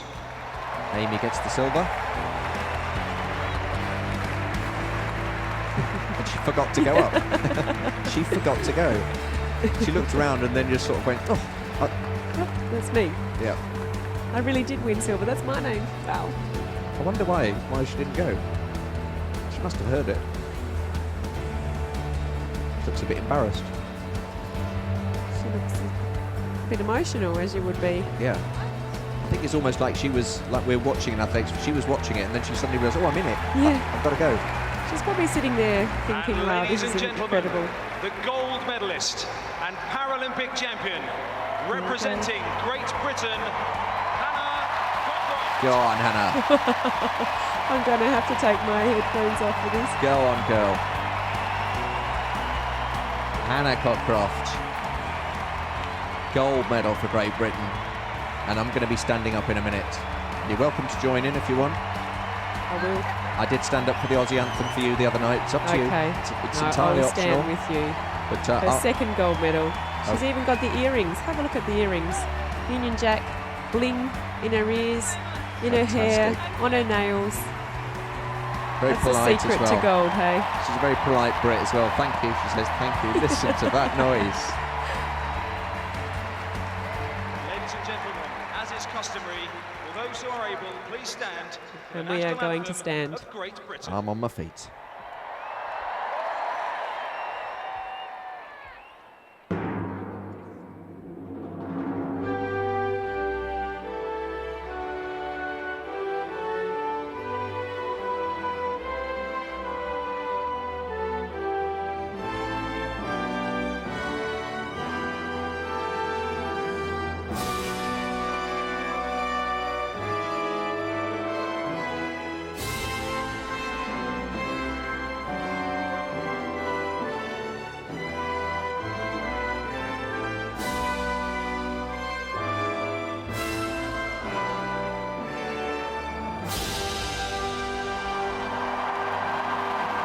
Fantastic. Hannah Cockcroft. Ladies and gentlemen, your Paralympic medalists.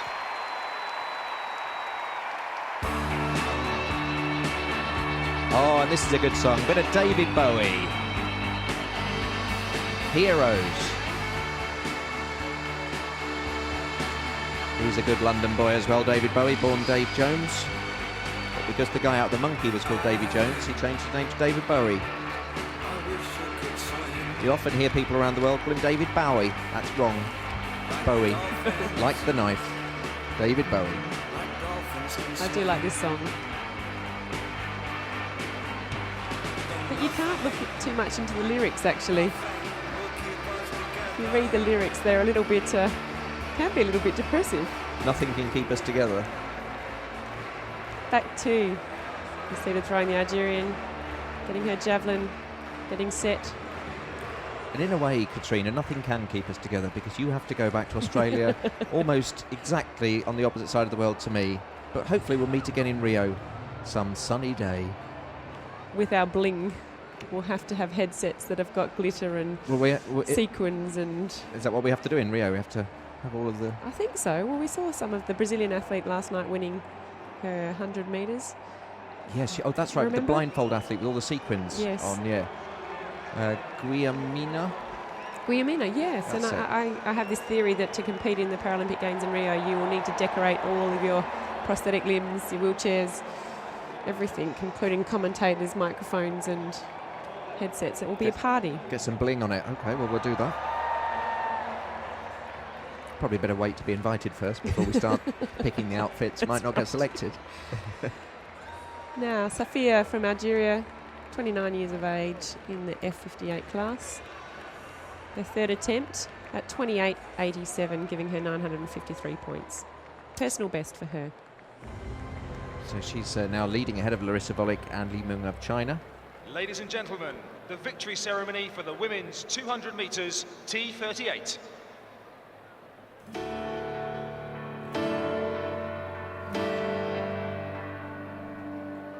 The medals will be presented by Mr. Adam Pengilly, London 2012 Athletes Committee, who is accompanied by Mr. Barry Horn, Chief Executive of the English Federation of Disability Sport.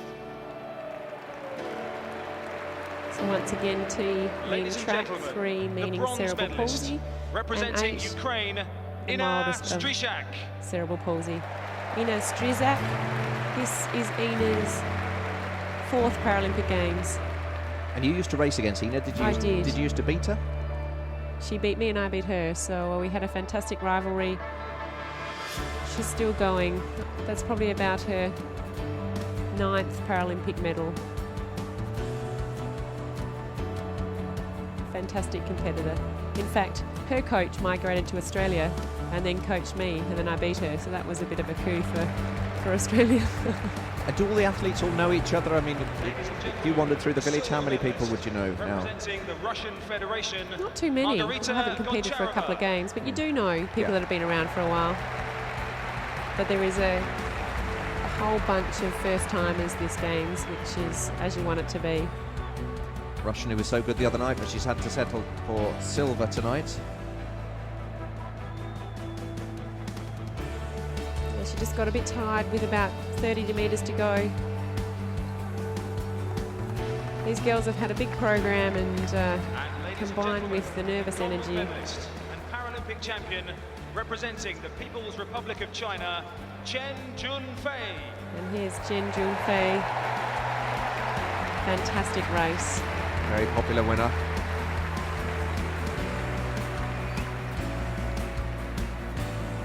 So she's a left hemiplegic. You can see her left side of her body is affected by cerebral palsy, which is quite useful when you're running a 200 metres because her strong side can really work the bend.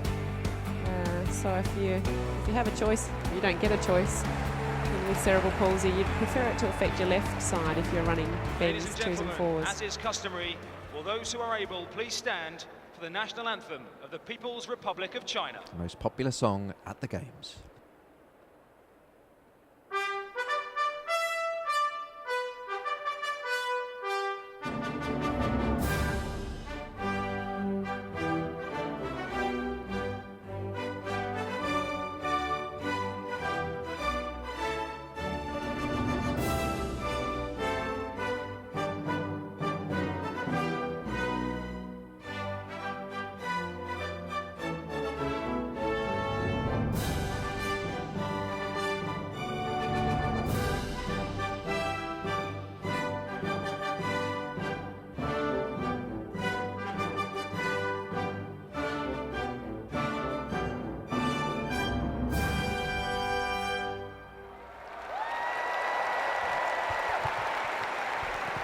Ladies and gentlemen, your Paralympic medalists.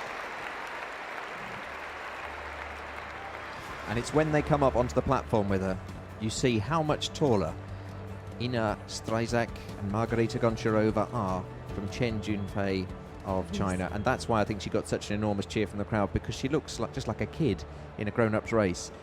Such a low centre of gravity, but her leg speed was phenomenal, and she came past, and you could see Goncharova of Russia thinking, you know, with my stride I ought to be able to catch her, but the Chinese leg speed was just phenomenal. Coming up, we have the men's 200 metre T35 final. We also have the women's 200 metre T44 final. We have the men's shot put F46 final, women's 200 metre T53 final, men's 800 metre T54, which we've talked about. Be a fantastic race with the werewolf. Oh. The men's 100 metre T44 final, which is the one that all of the South African viewers are, I'm sure, waiting for. Not long to go, maybe about 45-50 minutes. Eddie Izzard there in the centre of the picture with the beard and the glasses. He's a British comedian, and he's run a series of marathons back to back. Across 1 month he ran about 20 marathons to raise money for a big charity in Britain called Comic Relief, and there's a section of it called Sport Relief, which raises money for charities all over the world. And he's a great bloke, Eddie Izzard. One of my favourite ever guests on my radio show. He was an improvisational comedian. He's an actor now as well, and huge in the world of marathons. He wasn't running those for fun, was he? He was running them for fun. Yeah, no, he's not a competitive athlete at all. He's just a comedian who runs just for charity. How can they be fun though? What, a marathon? Yeah. Well, I wouldn't enjoy them, but there we are. There you go. But look how beautiful that park is from the air. I do enjoy those aerial shots. So it is the men's 200 metres, the T35 final. We'll get the runners and riders. Snoopy CT on Twitter says, I promise myself every night I'll go to bed early, but then I end up watching the entire Paralympics, tired at work, but worth it.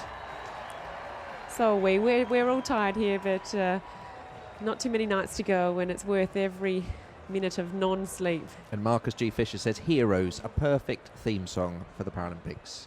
So here's the runners and riders for the men's 200 metres. Neil Steen of Germany on the inside lane, Bubnov of Russia, Zaruk of the Ukraine, Bukalfa of Algeria, one of the ones to watch. Oh no, my wife told me how to pronounce this one, and I can't quite remember. Tiboho Mokalagadi. It's a sound that we don't do, and she said it to me about 3 or 4 times. Mokalagadi, and I can't hear it, so I'm going to have to do the G sound. I'm really sorry. And there's Stein from Germany, Bufnov from Russia, qualifying time 28:40, which is his personal best. I recognise that fella. There's a gold medalist. World record and holder. Also the world record holder. Gold medalist over the 100 metres and world record holder of this event, 26:58. There's Hafa from Algeria, personal best of 26:68. You say this one. Mokalagadi. That's the one I'm struggling with. It's Mokalagadi. Mokalagadi. It's not a sound that we do, but my wife was trying to teach it to me. I haven't quite cracked it. He's 28 years of age, PB of 27:37. And there's Fu Jinhan of China. And outside him, Ivan Otlyakin of Russia. So just looking at the PBs here, the personal bests, Burrito of Argentina, Bukalfa and Tsarak of the Ukraine, all got times of under 27 seconds. I think it's going to be a very close finish between the Ukrainian in lane 4 and the Algerian in lane 5. And don't rule out the Argentinian in lane 7, Burrito, as well. I like a burrito. And the Chinese in lane 8, Fu. It's going to be a close finish.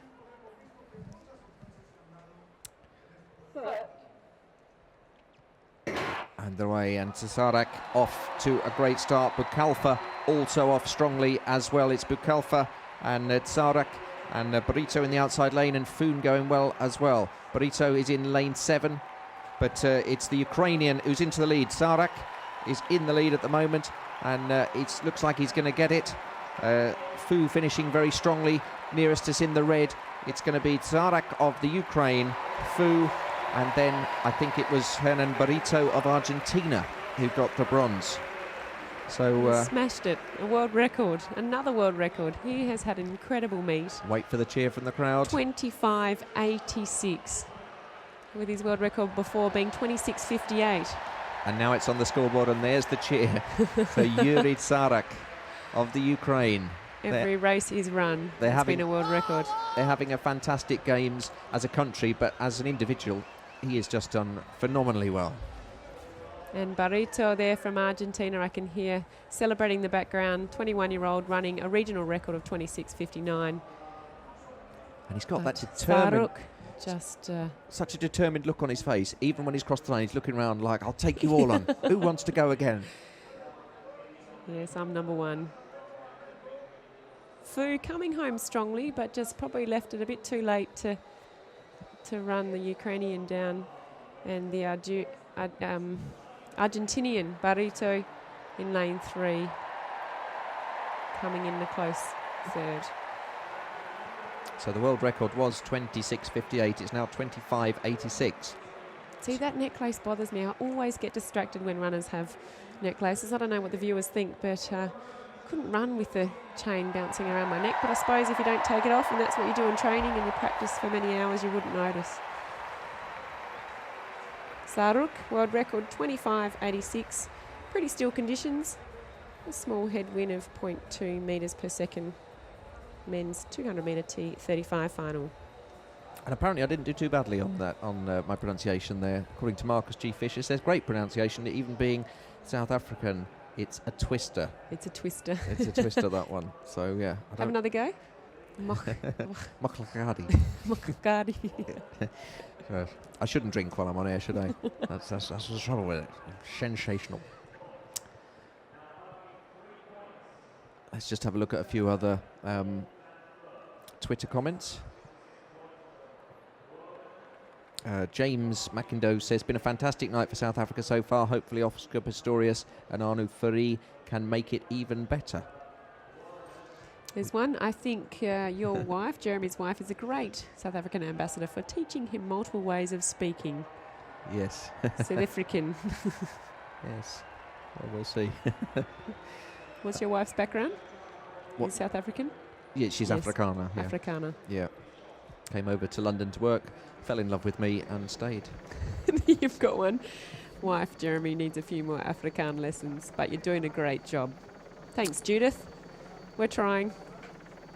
But I think I told you off air, but let me just tell the viewers the story of when I was in Johannesburg a couple of years ago, and I was speaking at this big event at the Empress Palace Hotel, and I was giving a talk on how to use humour in presentations to a group of Southern African speakers. And my wife said to me, you can't wear that suit because the trousers are wearing very thin. And I said, it's my lucky suit. I always wear it when I'm speaking at international events.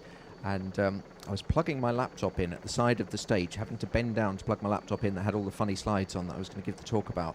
And the guy was saying, please welcome all the way from the United Kingdom for a talk on how to use humour, Jeremy Nicholas. And as he introduced me, I bent down and my trousers ripped at the back, about a 6 or 7 inch split. And I then went onto the stage and had to give the first 5 minutes of the talk going sort of sideways, side to side like a space invader, not wanting to turn my back on the audience. And eventually I just said, look, I have split my trousers. And they still thought it was a joke and it was part of the act because the talk was about how to use humour in presentations. And this British guy had come on with split trousers.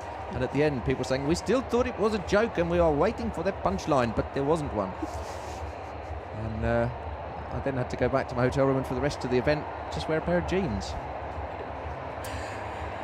He goes Bridie Moore from Australia in the seated shot, but I hope you've enjoyed Jeremy's story, and great South African accent even in that. Yes. Yes. Although my name's Jeremy, people tend to call me Jem, but all my wife's friends call me Jim. And I say, why do you call me Jim? And they said, because your wife said your name was Jim. And I said, yes, and my wife says yes. So there we are. There's the Australian, Bridie Moore, in 6th place at the moment. Yes, in her 5th attempt, 6 metres 5.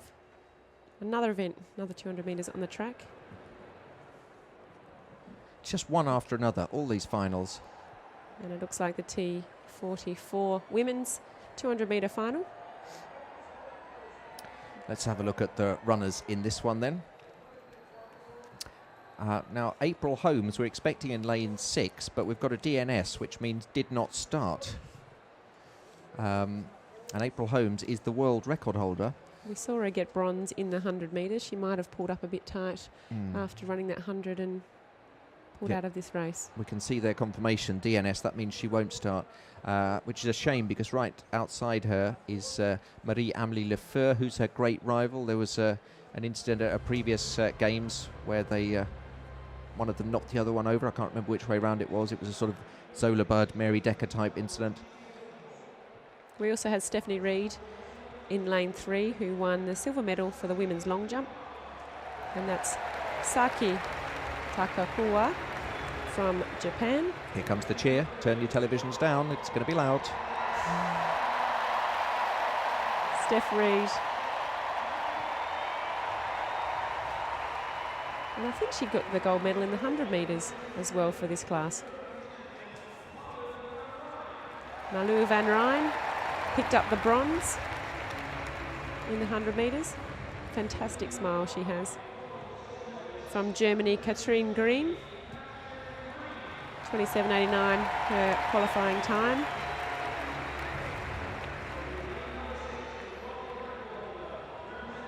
And there is Marie-Amélie Lefleur, the Paralympic record holder, time of 27.49.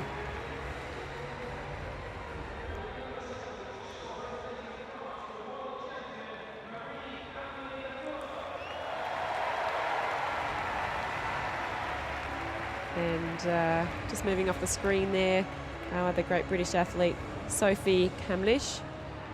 And the cameraman is always one ahead of the announcer. Yeah, that's right. He's come back on her. So we're seeing the person who's not waving and the person on the inside lane's waving. That's right. What a big moment. She's 16 years of age. Now, you talked about not wanting to wear a necklace around your neck when you're running. What about that flower? Is that what you're going to say? She's got half of the Royal Botanical Gardens at Kew on the side of her head. Or for the South African audience, she's got half of, is it Kirstenbosch, I think, is the big botanical gardens on the side of her head. That's going to be a bit of drag on that flowers. It must do. Yeah. Got to make sure it doesn't fall out. Yeah, it's like an orchid or something. Sophie Camlish with the flowers. She really is Lefleur, and Lefeur inside her is the French girl, Marie-Amélie Lefeur. Sorry, I'm making myself laugh now. So, who do we fancy in this one? I think Lefleur, particularly because April Holmes is not in. I've probably got bets on lane 7, Lefleur. It's not Lefleur. You keep saying Lefleur. It's Lefeur. Lefeur. Sorry, Lefleur. Lefeur. Lefeur. Sound like Peter Sellers in the Pink Panther. Lefeur. Here we go then.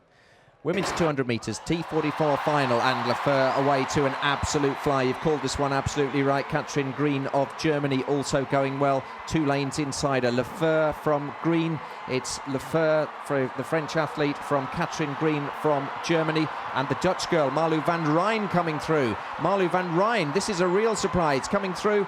And Malou van Rijn is going to get it. And Marie-Amélie Lefeur tying up completely, and Katrin Green comes in for bronze. A time of 26.19, a new world record. A T43 class. Look at the delight there. Fantastic. And when it's a world record, you see that on the scoreboard, a big sign up saying world record, and everyone just goes nuts. And she gets... Fantastic time for her. Her PB prior to this was 26.97. So she has absolutely smashed her own PB and world record. And a world record also for the girl in silver medal position, Marie-Amélie Lefeur. And the reason you can have 2 world records in a race is because the Dutch girl is a T43 category and the French girl is T44. One is to have double amputee, the other's just single amputee. Yes. So they've both the gold and the silver medalists setting world records, and in fact the next 3 athletes all personal bests. So an incredibly fast final. And Malou van Rijn, who's in the front position here, just takes a little bit longer when you're a double amputee to get your speed going. We've seen that with Oscar and obviously a lot of the people watching, and Oliverio. When you're a bilateral or double amputee, it just takes that bit longer to get your power going. So she came through from bronze to silver and then to gold. And followed by the Fur crossing the line. You've and got it. Katrine Green. Strong race by Katrine Green. A PB for her of 27.53. In fact, when we look at the top 6 positions, world record, PB, PB, PB, PB. So I'm sure all of the girls placing in the top 6 will have to be absolutely delighted with that. To all run personal bests and 2 world records breaking with a lovely tailwind of 1 metre per second. Somebody on Twitter, Renier Moulman, said, did the 16-year-old British girl have a PB because she raised her fist as she crossed the line? And yes, she did. 16-year-old Sophie Camlish, 29.08, because personal bests for all of the first 6 competitors, and the front 2 both got world records, one for the T43 class, one for the T44. Just get some beauty shots of the crowd. You're watching the Paralympic Games live from London 2012 with me, Jeremy Nicholas, and Katrina Webb's my guest, former Paralympic athlete for Australia, 4 gold medals. And if you're watching on the web, paralympic.org. And our coverage on international television usually takes us up to about 10 o'clock, and then we cross for a news bulletin and then usually some other sports. So if you are watching the athletics and it disappears from whichever channel you're watching, you can always switch to the web, paralympic.org. Last night, people watching on the TV were complaining that they missed the Namibian gold medal ceremony for Joanna Benson. But we did keep warning you that we would be going off and that you needed to get it on the web, and there's not really much we can do about that because there's more sports at the Paralympic Games than just athletics, and the worldwide audience wants to see the wheelchair rugby and the wheelchair basketball and the powerlifting, enormously popular. And the women's javelin throw, one of the field events. Big roar. And that looks like a good throw.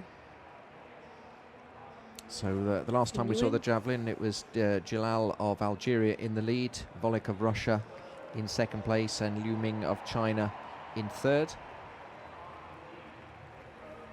Very well over 20, looking around 25, somewhere around 25 metres for Thi Hai. 27 years of age from Vietnam.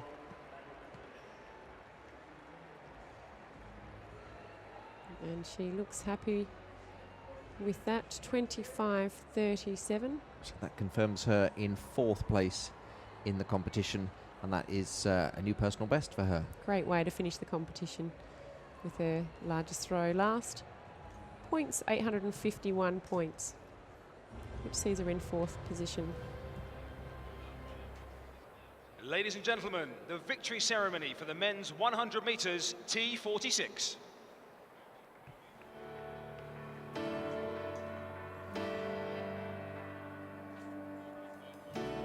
The medals will be presented by Her Royal Highness Princess Eugenie of York. Eugenie? Who is accompanied by Mr. Barry Horn, Chief Executive of the English Federation of Disability Sport. Good to see Princess Eugenie. She's the sister of Princess Ladies Beatrice, and their mother is Fergie. Representing That's Great right. Sarah Britain, Ferguson. Ola Abidogun. Ola Abidogun getting a sensational roar from the crowd. And we don't see much of Princess Eugenie, one of the royals that's not quite in the spotlight as much as Harry and Wills and Zara. I just remember their headpieces that they wore at Will and Kate's wedding. It's probably the last time I saw them. Yes, one was like a big pretzel, wasn't it? Yeah. But they auctioned off, I think, for a good cause. They got a lot of stick from the Ladies and fashion gentlemen, press, the but silver they came medalist, good by auctioning them for charity. Cuba, Raciel Gonzalez Isaderia. Gonzalez Isaderia. That was a very close finish in this race, if you can remember back to this one. He tried everything to lunge to the line, but just not enough for the Chinese competitor, Zhao. 21-year-old.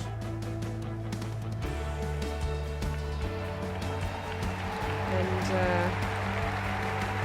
I'm sure we'll see more of ladies him and gentlemen, with the games to gold come. medalist and Paralympic champion representing the People's Republic of China, Zhao Xu. Zhao Xu.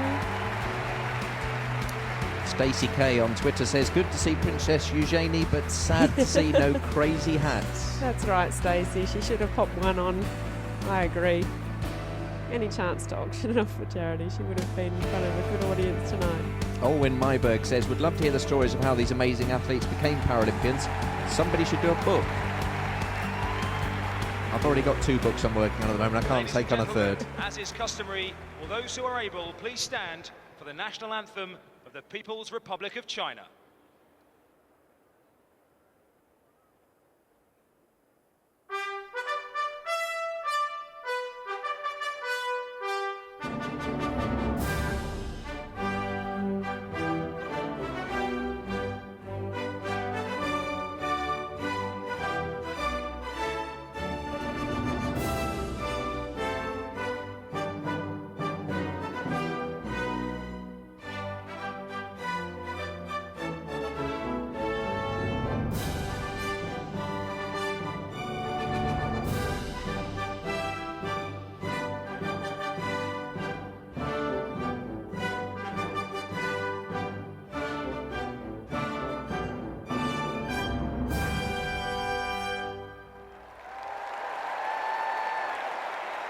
Ladies and gentlemen, your Paralympic medalists.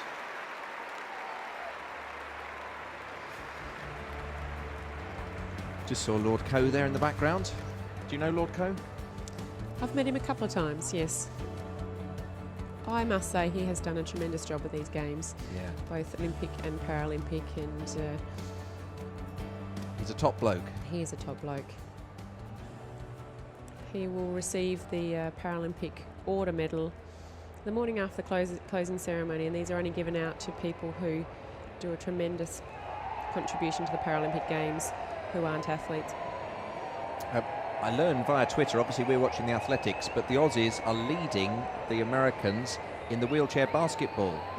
18-8, and you can watch that live as well at paralympic.org. Just click a different stream to see the wheelchair basketball. It's great, the wheelchair basketball, isn't it? And the Aussies, are, I mean, beating the Americans, that they'll be delighted with that. So back to the shot put. And again, this could well be recorded action that we're seeing here. I think this is the Greek woman, Stamatula.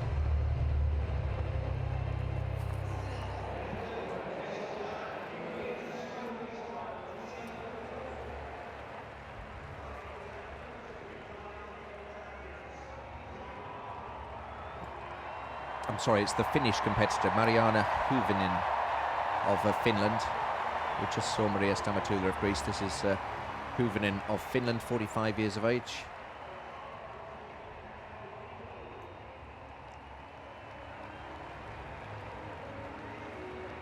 Just had a comment here from... Oh, the judge has fallen over. Look, the judge fell over on the shot put. Sorry. She did her foot go down one of the shot put holes, did she? She got her foot caught in a divot. Poor thing, let's hope she's okay. Yeah. Sorry, what you've just got? What? I'm just going to respond to a comment about why is there no class for bilateral above knee amputees, is putting them with 42s fair. That was probably coming out before the start of that race, and you could see that the 43s are now running over the top of the 42. So it's an interesting one for discussion. And look, if we had enough competitors of single and bilateral, you wouldn't need to combine them. But just to keep the strength going until we develop the sport enough to have enough competitors in both, we would love to see fewer classes if we could. But sometimes there is a need to combine them. There's the beautiful view of the Olympic Stadium, home to the Olympic Games last month and the Paralympic Games this month. Just see the warm-up track at the back there. You don't often get to see that. No. And it's always nice to see what the athletes are doing prior to this race. So some athletes, they could have a warm-up that's 2 hours long. Everyone's individual. But they would head to that warm-up track, go through all of their preparations. Then you would go to the first call room, which would take you underneath to get to the main stadium, to the second call room. And then your third spot is obviously out on the track. So there's a big process that happens behind the scenes that viewers never get to see. Like that cameraman who's so brave, who actually lives inside the Olympic flame, pointing up. He's the bravest camera. I see him every morning coming in with an asbestos suit on. I think, oh, he must be hot. Very brave man. Someone has asked me who is co-commentating with me, and the medals will be presented have you by forgotten? Mr. Adam no, I'm just going to lead into giving us a little bit of your background when we get a chance. Oh, okay. Who is accompanied by Mr. Kevin O'Neill, West Ham stadium announcer, I know, for the last 15 years. I've been the stadium announcer at West Ham United, so one of the biggest teams in London, for the last 15 years. Jeremy Nichols is his name, and he's given me his book tonight called Mr. Moon Has Left the Stadium. Yes. It's a book I wrote. It's not just a book that I found in the library. I did write it. And this Olympic stadium, it hasn't quite been decided yet, but it looks like West Ham United will be playing their games from 2014 in this stadium, unless something goes wrong. So I could well be the stadium announcer in this stadium for football in a couple of years' time. And you'll just have to think of us every time you're announcing in that stadium. I will think of you. And there's Kita from France, bronze medal for the women's 100-metre T13. T13 being vision impaired and the least vision impaired. And for all our South African viewers. Jessica Joy on Twitter says, love listening to you guys talking about South Africa, staying up late to watch Oscar run. So worth it. Love from South Africa. And Irene Evans, waiting for Oscar. About 20 minutes away if everything's on schedule. A big historical moment not far away. Lauren Jarman says, couldn't they have Oscar and Anu's race on a bit earlier? South Africa's on a go slow in the mornings from very late night viewing. Paralympic champion representing Cuba. Hayes getting that silver medal for South Africa. And now the Cuban. Incredible race. She ran 12 flat, if I remember rightly. World record holder of 11.99. First ever Paralympian to get under 12 seconds. And if you don't know how fast that is, go and run 100 metres tomorrow and pop yourself and just give a bit of an idea of the speeds some of these athletes are running. Amara Durand from Cuba. Will those who are able please stand for the national anthem of Cuba?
Got a message here from Nicole de Cooker, who's watching with her brother Daniel, who has Down syndrome, and they're so inspired he wants to take part in the next games.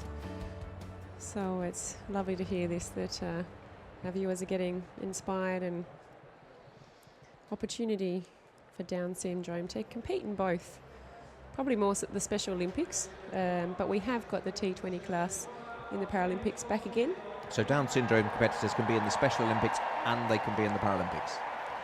If they're classifiable under the intellectually disabled class. So I see. There's a system. Special Olympics is more participatory and doesn't have a classification system to the like of Paralympics. But with the reintroduction of the T20 class into the Paralympic Games, with athletics, swimming and table tennis this round, there is opportunity now for people with an intellectual disability, athletes, to compete again in the Paralympics. So we're getting closer to the big races of the night. The men's 800 metres which the home crowd will be roaring on David Weir, the Werewolf. Ow. Werewolf of London, going in round about 10 minutes' time. And then for those people in Southern Africa waiting to see Oscar Pistorius and Arnaud Ferry, that's coming up at around about 9:24 London time. It's just about 9:05 here now, so that's in just under 20 minutes' time. Got a few people in South Africa moaning that they can't keep awake. Make yourself a coffee. That's right. Women's 200 metre T53 final. Starters are getting ready. We have athletes to be called soon. A range of athletes from America, or 2 Australians, 2 Americans, 2 Chinese. That's a very natty outfit. Jessica Cooper-Lewis. Is that Bermuda? Bermuda. It is. We just had to check. She might be about the only one. Well, I don't know who designed that outfit, but it wasn't Stella McCartney. It was a bit more... Maybe Zhu Hongchuan from China. Paul Smith, he's the one that always has the different stripy colours like that. And our first of the Americans, Jessica Gali. Jessica Gali will be the one to watch, I think. You're right. Personal best of 28.93. And also the world record. Let's watch Jessica Gali. Angie Ballard, better known. This is Angie's. Do you call her third, Angie? I do. 3rd Paralympic Games. Angie. Is she your mate? And she is one of my mates, yes. Excellent. A great competitor from Australia. I like it that you know them. I think that's good. And Maddie de Rosier. She's also one of our Australian wheelchair racers. Don't get to see the wheelchair races as much because they do spend a lot of time in Switzerland.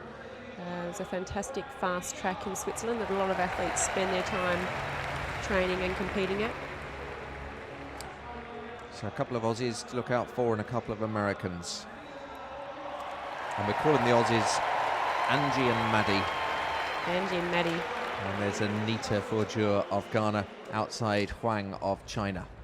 The Ghanaian athlete coordinating beautifully with the wheelchair. A white combo. And then very colourful trousers. 200 metres T53 final for women, live from London 2012. And they're away. Now we're expecting to see Gali of the United States going well here. In lane 4, we've got, and she has. We're just picking up there. The view's a bit hard to tell, but it's it's lane 7. It's no, lane 8, sorry. It's Huang of China. Huang of China, who is in the lead there, and the other Chinese competitor, Zhu, on the inside. Huang of China's coming in for silver. Angie Ballard of Australia getting silver, and we're a bit caught out there because Jessica Gali we were expecting to go, and she just didn't figure at all. And it was the Bermudan alongside the Chinese competitor who were doing very well, but Angie Ballard fairly consistent all through the race there, and Huang of China winning that in a time of 29.18. That's a PB, regional record for Angie Ballard, and a PB also for Zhu of China. So Lisha Huang getting the gold medal. She's 23 years of age. And I have a little bit of information on Angie Ballard here, and I'm not. This is my country, so I suppose I have a little bit more information. But people will probably be interested to know she is coached by Louis Savage, who is a famous name in the sport of wheelchair racing. Had a car accident in 1982. She's age 30 now, and these girls all got the classification of paraplegic, so T53. This is Angie's 4th games. And good to see her get the silver there. But, gold and bronze for China, 29.18. And once again, the first 3 competitors all got personal bests, and Angie Ballard got a regional record. But the red and yellow dominating again. We'll have another national anthem tonight from China. And the atmosphere in the stadium beginning to crank up because we're about 5 minutes away from seeing David Weir, one of the most celebrated wheelchair athletes in British history, multi-winner of the London Marathon, and he's going to be going shortly, and you can just sense the atmosphere picking up in the stadium. He's a London lad, popular crowd favourite. They call him the Werewolf of London, David Weir. And other names in that race we'll see to come for the men's 800. Josh Cassidy to look out for, Marcel Hug, Julian Casserly. It's going to be a fast, tactical and very exciting race to watch. Marcel Hug, I'm always amazed by how shiny his helmet is. You can see it's very difficult when the cameraman goes along to film in the lanes, because the cameraman's reflected in this very silvery, spacey, shiny helmet that Marcel Hug of Switzerland always wears. And we can't actually see what the noise is for, we can just see the noise. It must be the lap of honour, or it must be because they can see David Weir emerging from the warm-up track. And I think Brits often have a reputation for being shy and reserved. Not tonight. And they can't all be from overseas, so there must be a few Brits that have shaken off their English reserve or Scottish, Welsh, Irish reserve to applaud tonight. But as you can see, not many spare seats available. There's one, which I just find incredible. Just thanking all of the people who have supported these games. Maybe they've been cheering on Dan here. He's an attempt 1 for the men's discus. Dan Greaves, one of our most successful shot putters. He's from the East Midlands. I've interviewed him a few times actually. And that seemed to feel good.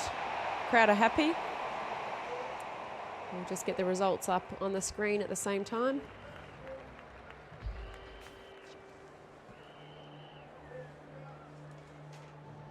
As you can see, athletes know as soon as it's released, without even seeing the distance, they can feel how good the throw is going to be.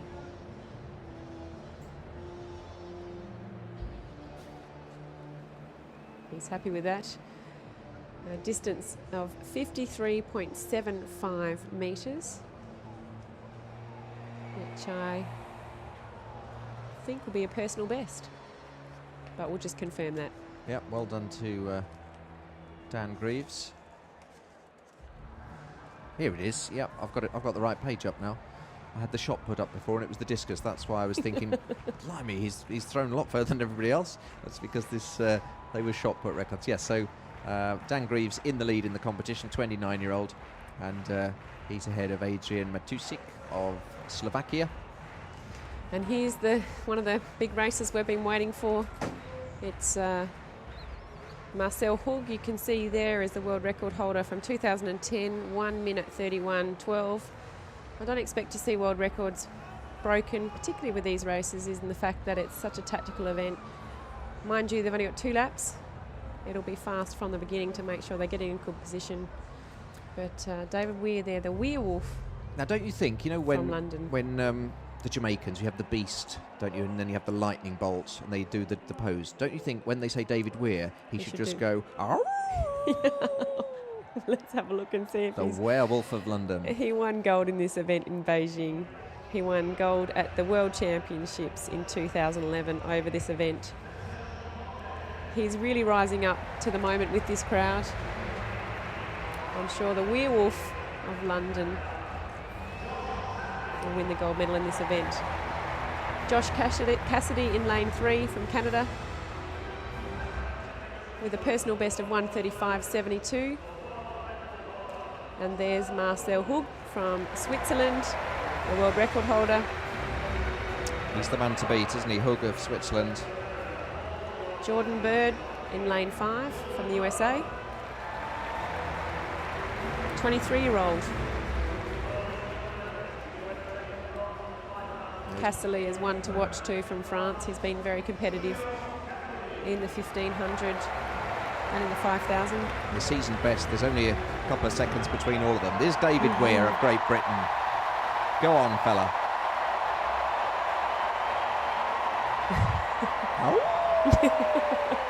He didn't do it, so I thought I'd better do it. The werewolf of London. I didn't even hear his name get announced, did you? No, I announced it myself. I couldn't hear. I thought he needs to be announced. And in lane 8, Zhang Lingxing from China. And there's Kim of Korea in the outside lane. So Cassilly's one to watch, Hoog's one to watch, and Weir will be the one with the home crowd. And they'll lift the roof off the Olympic Stadium if David Weir can get another gold.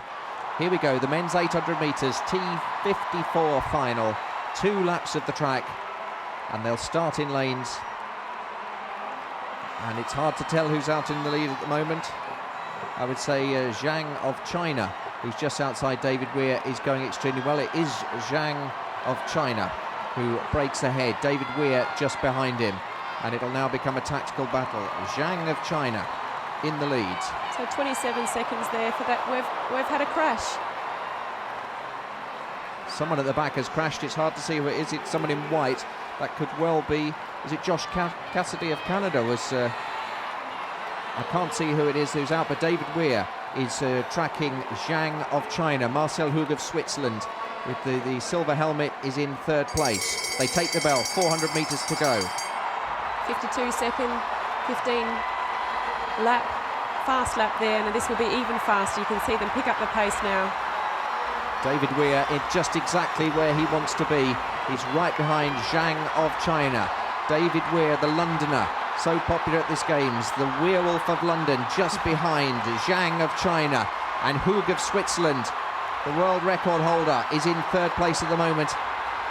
He's going to have to work coming off this bend. He's going to have to lift his pace. And David Weir's perfectly poised. Go on, David Weir. It's Zhang of China in the lead. Have to work. Here comes Weir. Close. And Hoog's coming up as well. Weir in the lead. Marcel Hoog of Switzerland's coming up. David Weir's going to win it. David Weir of Great Britain wins it. Marcel Hoog is 2nd. Zhang of China comes in 3rd place. The Werewolf of London. Oh! 45.48. That is absolutely flying. That 2nd lap. He is a performer. He knows what to do at exactly the right time to get that gold medal in front of 80,000 screaming fans. Well done, David Weir. And he's had a wardrobe malfunction in that his shirt has come bursting open. Do it up, man. Do it up. He can't. He's got his zips okay. done. I'm sure everybody's quite happy to see his bulging muscles. He's taking his gloves off, thinking, I've got to get this zip done up. I'm on the telly. I've just won a gold medal, and I'm showing everyone my tattoos. I wonder if he'll get a werewolf tattoo after this. 3 gold medals at his home games. Fantastic. What and a the great marathon bloke. still to come. What a great bloke David Weir is. 33 years of age. He's dominated the London Marathon for as long as I can remember. And now he's won another gold medal at this game. He's struggling with that zip. Someone should get on there and help him. There we go. Well done, fella. He's got it done up. He's respectable again. Gee, he's had a marvellous games. From Beijing Games, where he won gold for the 800 and the 1500, silver in the 400, bronze in the 5K. These games, it's all gold, with the marathon still to go on the last day of competition. Where's he going to get a flag from? There must be one there for him to grab, do you think? Someone will give him a flag, I'm sure they will. Listen to that crowd. We can hardly hear ourselves talking. We're a bit excited in London. We like a home winner. Look at that crowd. They love that. David Weir. And they've got the 100 metres final coming up in just a moment with Oscar Pistorius and Arnaud Ferrier and the Americans and the Brit who's going to be challenging them. He just got himself in the perfect position, as you said, as he was coming around into that 200 metres. One in, one back. So he could come out in around the Chinese competitor, timed it perfectly. So we're the winner from Marcel Hoog, Zhang of China, and the person who crashed that didn't finish was Julien Cassilly of France. We didn't see what happened there, but you can hear the crowd for David Weir, but if you're not here, he has been appearing on billboards, newspapers and bus sides advertising the Paralympic Games around Great Britain. So he is one of the most recognisable faces and, of course, one of the hardest to beat. Lives only 25 kilometres from the stadium. So to win 3 gold just around the corner from home. Can't be and there bad, he goes. He clipped Hoog's wheel, actually, Cassidy. And he also balked a couple of the other competitors as well.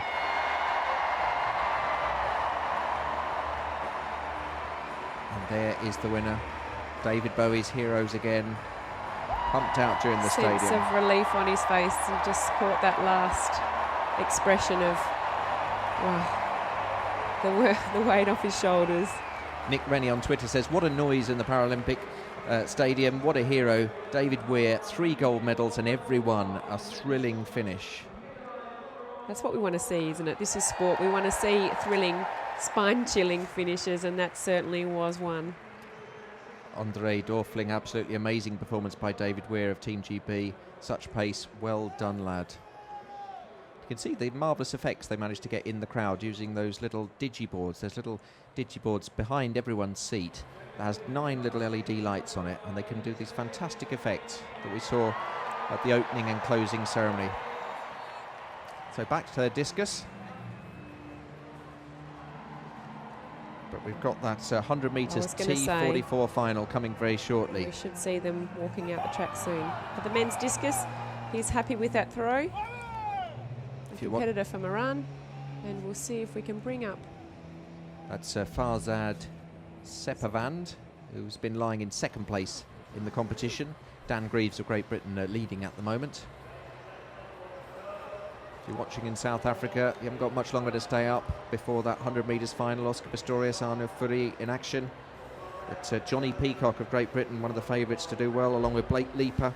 Got that Brazilian as well, Alan Oliveira, who beat Oscar in the 200. And Jerome Singleton as well from the States. It's going to be an absolute cracker. Don't go anywhere now. You've stayed up this long, don't go to bed. Keep awake. Just one more track event.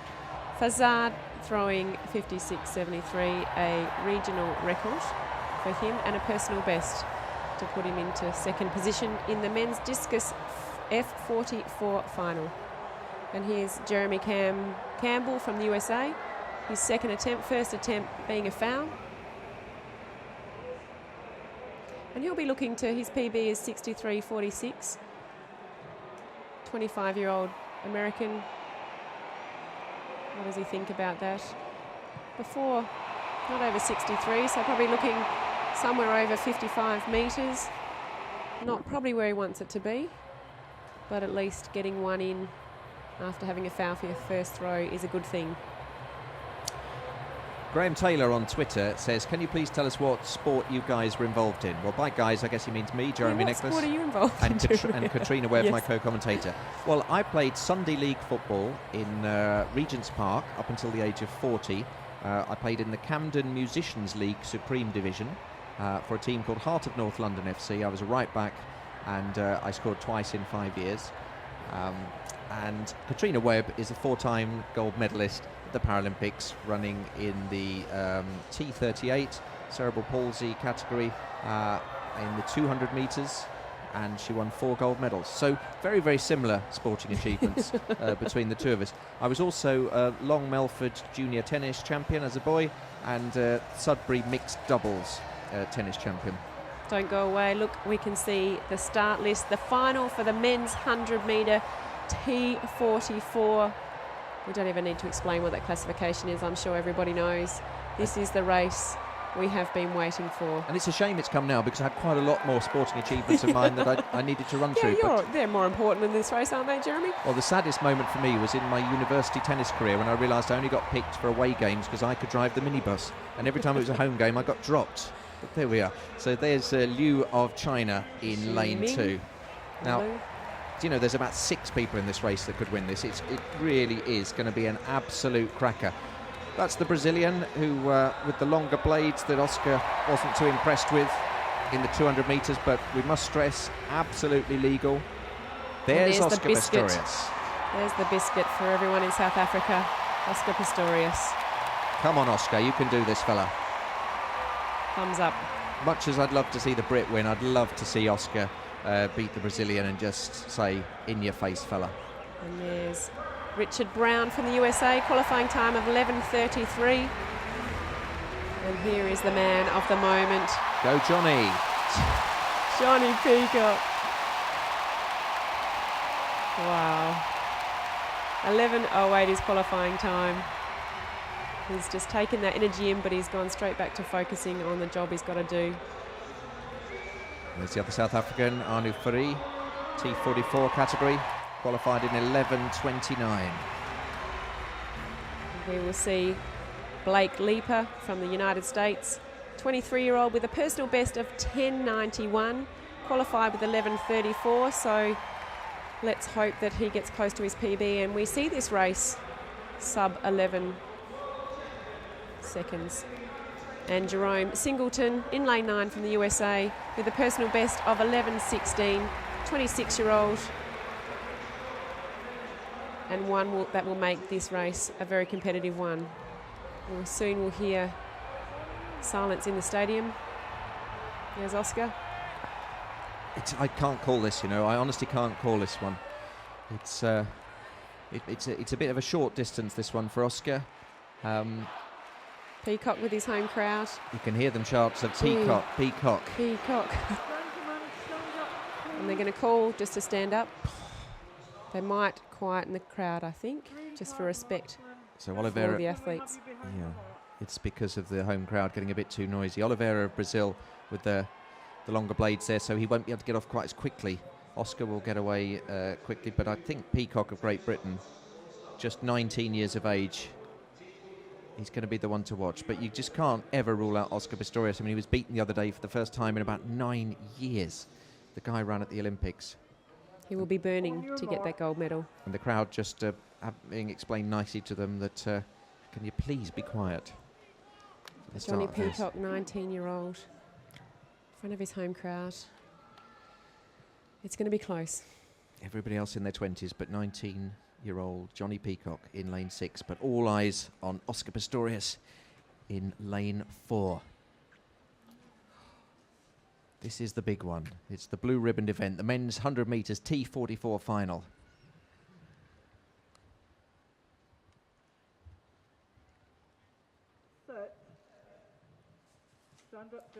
Again, Oliverio unsteady in the start position. Are they going to reset them, or are we going to see a red card or a green card? Well, Oliveira toppled over. His blades are so long, he toppled over. There we can see he's not steady there. Gee. Why hasn't he got blocks? Everyone else has got blocks. He's not got blocks, and then he's wobbling. Difficult to come out. Sure. Blocks. It's up to the athletes whether they choose to use them. It's not enforced. But surely it would be an advantage. You could push away from exactly. the block. It is. It's more advantage, but depending on your own individual disability, you spend a lot of time practicing, training, and you work out what's best for your own disability to get out the quickest. Marksman, can you issue a green card to the athletes, please? Green card for the athletes. They're going to reset them. Tell you what, I was tense at the start, and now I'm even tense. So was I, and I'm sure all the viewers are. 2 South Africans in this race, 3 Americans, Brazilian, and a Brit. Peacock from Great Britain. You just know that if he wins, it'll be proud as a peacock, will be the headline. On your mark. Okay, let's get the replay out of the way. Let's see what's happening. All going through their routines. Till I'm tense, I'm getting a bit... So am I. I'm getting a bit annoyed with the director now. So don't show us the replay. The race is going to be starting. All right, here we go. Let's run through them again. Liu in 2, Oliveira of Brazil in 3, Pistorius in 4, Brown of the States in 5, Johnny Peacock, home favourite, in 6, Anu Fourie of South Africa in 7, and the 2 Americans, Leaper and Singleton, in 8 and 9. There's Johnny Peacock. He has the fastest time. And this time they are away, and Peacock goes away strongly. It's Johnny Peacock in the lead, and he's got competition on the inside from Brown of the USA, and Anu Fourie coming in for the bronze. It's going to be Peacock getting the gold, silver for Brown of the United States, and Anu Fourie of South Africa gets the bronze medal. It's a home win for Johnny Peacock. A great result for him, 10.90. 10.90, fabulous result for Johnny Peacock. I think Oscar was in 4th position. We'll just wait to see the results. Beautiful start from Johnny Peacock. We'll see the replay in a second. He was fastest out of the blocks. Wonderful congratulatory hug there from Oscar. Now, the thing with Johnny Peacock, in every interview I've ever seen Johnny Peacock say, he says his hero is Oscar Pistorius. He's just beaten his hero, and he's just got a hug from him. And now he's going over to hug Dan Greaves, the shot putter, the discus thrower. Dan Greaves says, get out there, do your lap of honour. Now, that's great when you see two members of Paralympic GB going to hug each other. Let's have a look at this race then. It was Johnny Peacock right from the start getting away. Brown from the States in second place, and Liu of China on the inside, but then Oscar Pistorius and Anu Fari, and it's Fari who gets the bronze, and Oscar Pistorius out the medals in fourth place. So just going over the times there, Johnny Peacock 10.90 with a Paralympic record. Richard Brown from the USA 11.03 with a personal best. Anu Fari 11.08 with a regional record. Oscar Pistorius with 11.17 with a season's best, followed by Blake Leaper 11.21, Jerome Singleton 11.25, and Oliverio in 11.33 season's best. Well, it's going to be a tricky one for me when I get in tonight, because the Brit has beaten the two South Africans and my wife won't be happy about that. Well, I hope you enjoyed that race. I tell you what, that was a fantastic race, because there were four very good runners there. Look at Johnny Peacock's face, just 19 years, he's still a teenager, in front of a home crowd. He's beaten his all-time hero, Oscar Pistorius, who he mentions in every single interview. That cameraman needs to get out the way. Johnny Peacock. Well done to Johnny Peacock. I'm really impressed how the great British athletes are performing. They're not underperforming, they're taking that energy from the stadium. They're using it to help with their adrenaline and taking that energy in for every single step on the track to get across that finish line first. Very impressive. Well, we had in the Olympics what we called Super Saturday, when Mo Farah and lots of people won gold medals. Tonight at the athletics, it's certainly been a Super Thursday for Great Britain. Back-to-back medals, David Weir in the 800, and now in the 100, Johnny Peacock. There's confirmation of the 800 that we saw. And of course we've got these medal ceremonies. I was going to say that we have the medal ceremonies of those two races later on in the program. I'm not sure whether you'll get to catch the last one, which will be the race we just saw at in about 45 minutes time. So if you do want to see that, you can go to our live stream at Paralympic TV, Paralympic Sport TV. Sue HS on Twitter says, wow, Johnny is brilliant. Congratulations, golden boy. Brittany White, what a race by Johnny Peacock. Oscar Pistorius will own the 400 metres and win gold. That was an intense race. Hazel Grace, whoop, whoop, go Johnny, go. And Seb Phillips, yes, Johnny Peacock, another gold for Paralympic GB. Susan Ridgett says, brilliant Johnny, you're awesome. Here's Dan Greaves in the discus. And Dan Greaves has thrown another fantastic distance, 59.01, a Paralympic record. Shani Cohen on Twitter says, well done, Anu Fari, making South Africa proud. It's a good point. Oscar has got his 400 metres still to come, and I'm sure he'll win gold in this event. It's his distance. T35. Would certainly make it easier in my house if he did.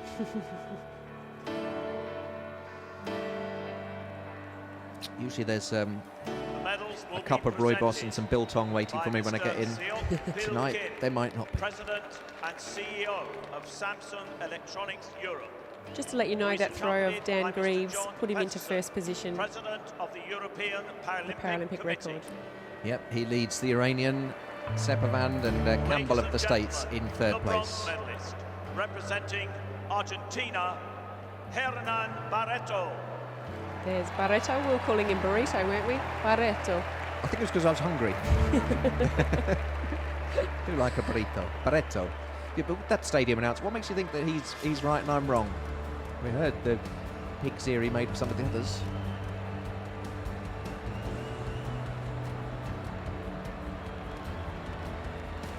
I applied to be the stadium announcer at the Olympics and the Paralympics. Did you? Got on the short list, didn't get it.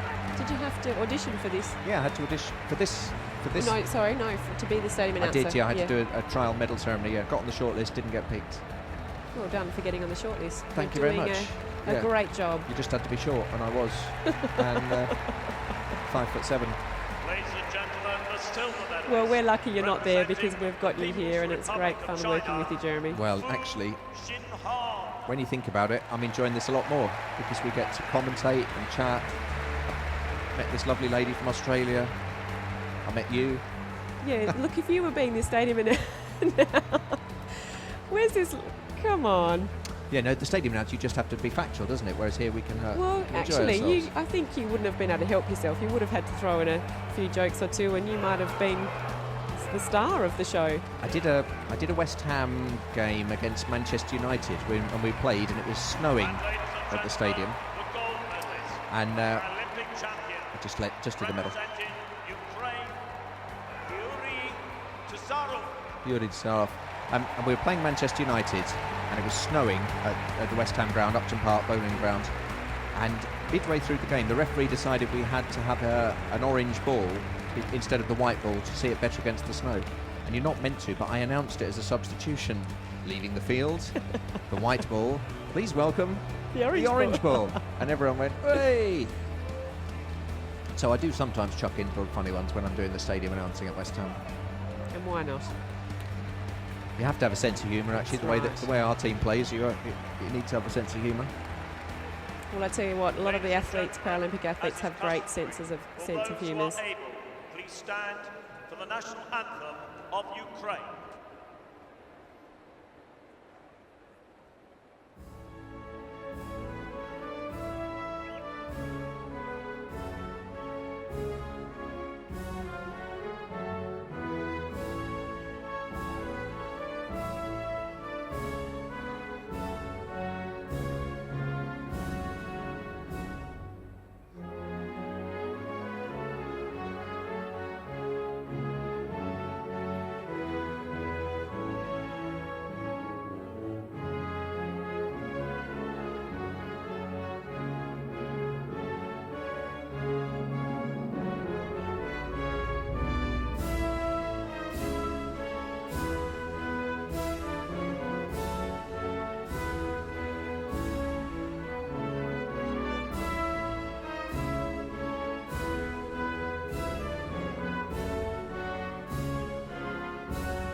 Ladies and gentlemen, your Paralympic medalists.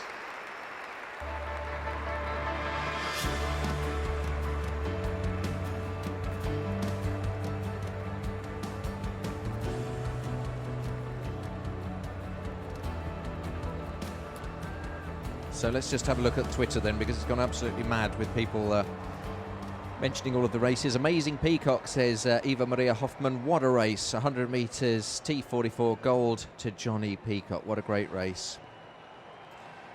Francois Fansale says, we still believe Oscar will bag us a gold, always cheering our hearts out for him. Tony Volpentes says, great race, Johnny Peacock. Congrats on silver to Richard Brown. Winged foot of the USA, and well done Arnaud Ferry for bronze. Yes, well done to Arnaud Ferry. Oh, and South African Tourism have been on Twitter saying, thanks for all the great messages about our athletes, Bill Tong and Roy Boss. When are you coming back to sunny South Africa? I'm hoping to go over in October. I don't know, do you have any plans to go? I've never been there. You've never been? Never been there. You must go, it's beautiful. on my list of places to go. Would love to get there. Beautiful country. I go a couple of times a year to see the wife's family, and then for the first week, and then the second week we enjoy ourselves. Looking at the seated women's javelin. I'm just starting to ignore you now. I just realised I said something funny yet. First week we see her family, second week we enjoy ourselves. Go down to Cape Town. But yeah, no, you must go. I will go. Yeah. You should go Just up. in Australia, we're so far away from everything that... Well, you're a lot closer than we are. True, but... In the same hemisphere. You should get out there and you should spread the Paralympic message. You're a Paralympic ambassador, and you should go over there and give some talks. I will. In fact, I'm from South Australia, which always uses SA, so quite often we'll see things that South Africa have the same SA. So there we go. I'll feel at home. Yeah, there are SA on the I know there are SA, but I've just been watching even people's tweets coming through saying they all say SA. They all say SA, not yeah, and then it's RSA. ZA as well, isn't it, on the number plates? Ladies and gentlemen, the victory ceremony for the women's 200 metres T44. Peacock smashed it. Done us proud. That's from Dr. Hardik Patel, and Umeki says, these Olympic and Paralympic athletes deserve to be celebrities. They work hard and achieve something, not like these ridiculous reality television morons. International Paralympic Committee. Good sentiment. Accompanied by Mr. John Peterson, President of the European Paralympic Committee. Ladies and gentlemen, the bronze medalist. This is the victory representing ceremony Germany, for the women's 200 metre T44. Katrine Green from Germany winning the bronze medal. It's Rita with her blue glasses, coordinating with her scarf. I did notice that. IPC governing board member.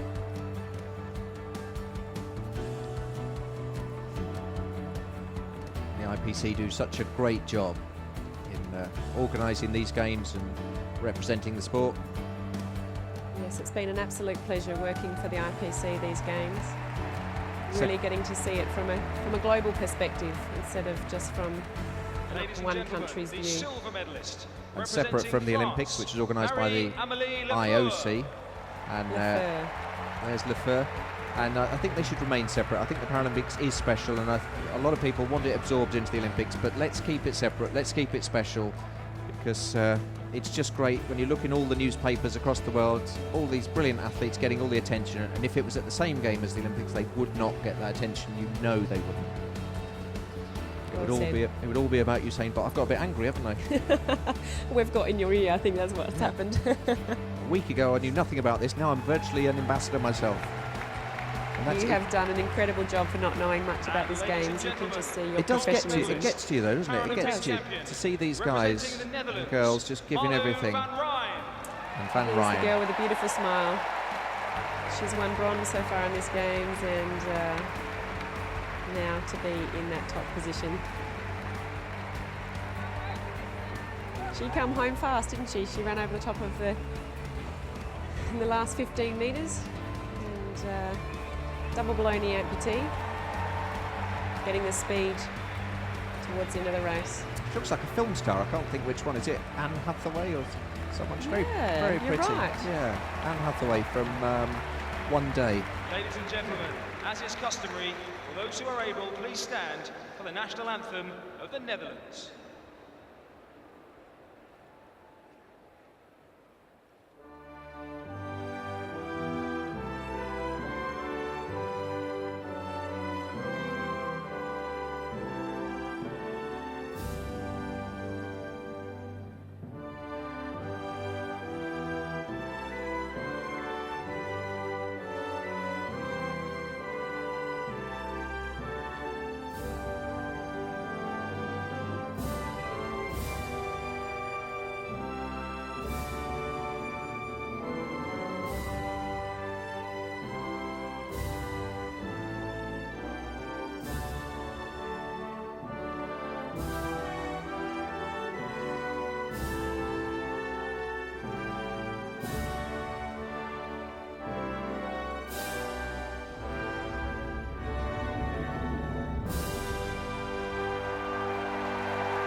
Ladies and gentlemen, your Paralympic medalists.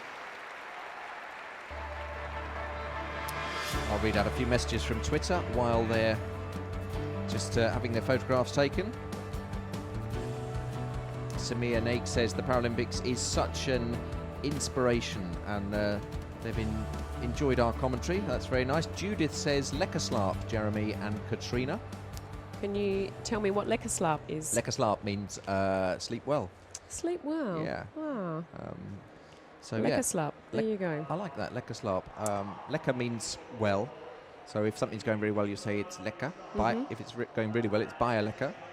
And if it's really, really good, you might say it's lekker for a cracker. Yeah, lekker for a cracker. Lekker slaap. So Thank you. any South Africans that have enjoyed our coverage tonight, I know it's a little bit later for you than it is for us, and you've probably got work tomorrow, so lekker slaap, my Engels, and we'll see you tomorrow night, same time. Are you here tomorrow, or have I got Chris? I think you might have Chris. I'm just thinking of the schedule that we have. The Paralympic reunions on tomorrow, and which will be great to see all the athletes that have come along to the Games, non-participating and participating, everyone get together to talk about how fantastic the Games have been. What a great throw there from the American discus thrower. We'll bring up some distances in 2 seconds. Just on the 60-metre line. Jeremy Campbell, 25 years of age, and that is 60.05, a new Paralympic record. His PB is 63.46. So starting to get the distance. His first throw being a foul, second being 56 metres 15, another foul on attempt 3, and finally getting one throw out over 60 metres. So he'll have to be happy with that, but let's hope he gets closer to his PB in his next 2 attempts. So we've finished the night with the 2 big finals, and then they've just put on an extra event, which is the men's 400 metres T11, the heats. This is what they did last night, and it's really so that the crowd get a chance to go, those that have connecting trains to catch and get back, and people have got school tomorrow and work tomorrow. But a lot of people will stay for these heats. There'll be 3 of them, and it's the 400 metres T11. This is for visually impaired runners, so they will all have guides.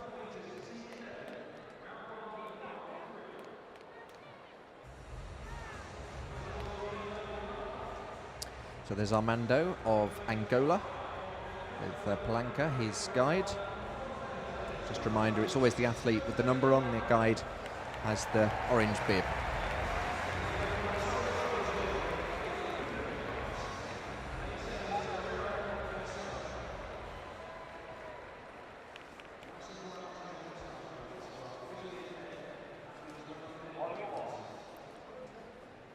So we've got in lane 1 Silva from Brazil, lane 3 Macunda from France, lane 5 Armando from Angola, and lane 7 Herrera from Venezuela.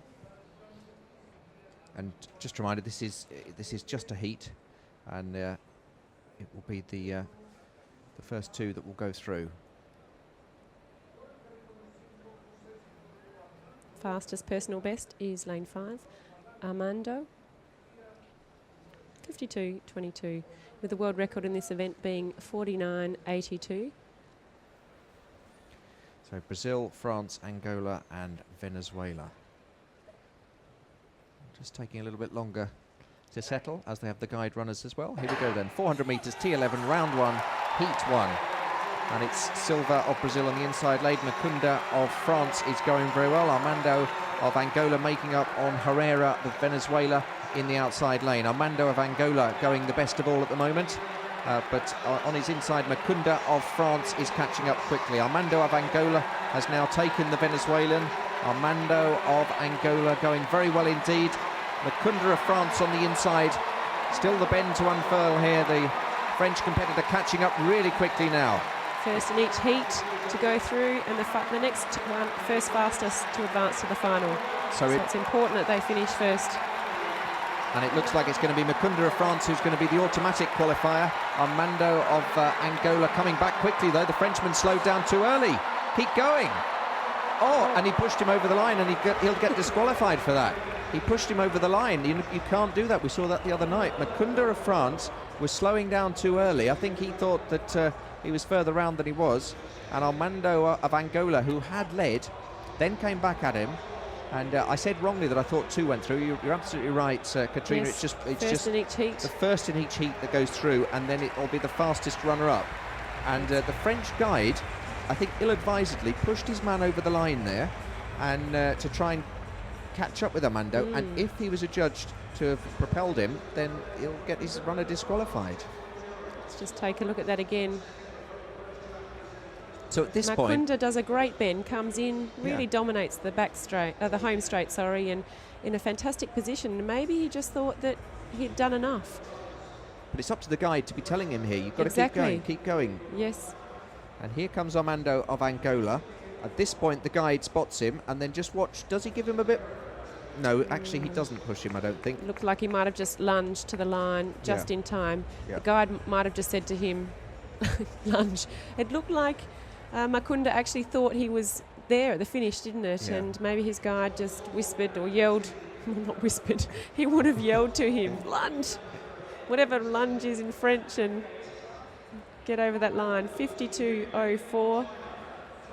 Very, very close though, 52.08. So it's quite a decent time, and they've all run season's bests, and the top two have run personal bests. So Makunda will have to wait now to see how fast the next two heats are, to see whether he will be the next fastest to advance to the final. Obviously the final can only have 4 athletes, so the first from each heat through, and then the next fastest time. So we get a chance to go back to the shot put, and Hu of China. Who is this thrower? That's right, this thrower is Hu. T46. He's currently lying in second place behind Nikita Prokhorov of Russia, who set a world record earlier with 15.68. And who has thrown furthest distance in this competition of 15.57. His PB prior to that was 15.08, so he's having a good competition, but in second place, and is that 15.57, there it is. Who is in second place? So we're just watching some of the throws from before, as we've had So some big track races on. so that was Hu when he went into first place, and because that's a recording, we know that Nikita Prokhorov of Russia is going to throw a world record and overtake him again. And here he is. A prediction from Jeremy. He's in third place. I'm just going to predict, just off the top of my head, that he's going to throw 15.68 and that it will be a world record. But So you're really picking up this sport, aren't you? I know. You could just tell by his position how far he was going to throw. And you can tell when this took place because we heard the bell then, and so that must have been in the 800 metres because that's the only event we've had tonight with a bell. Well done. So I will bet 15.68. You can have any other distance, Katrina, for £100. What are the odds? Let's see.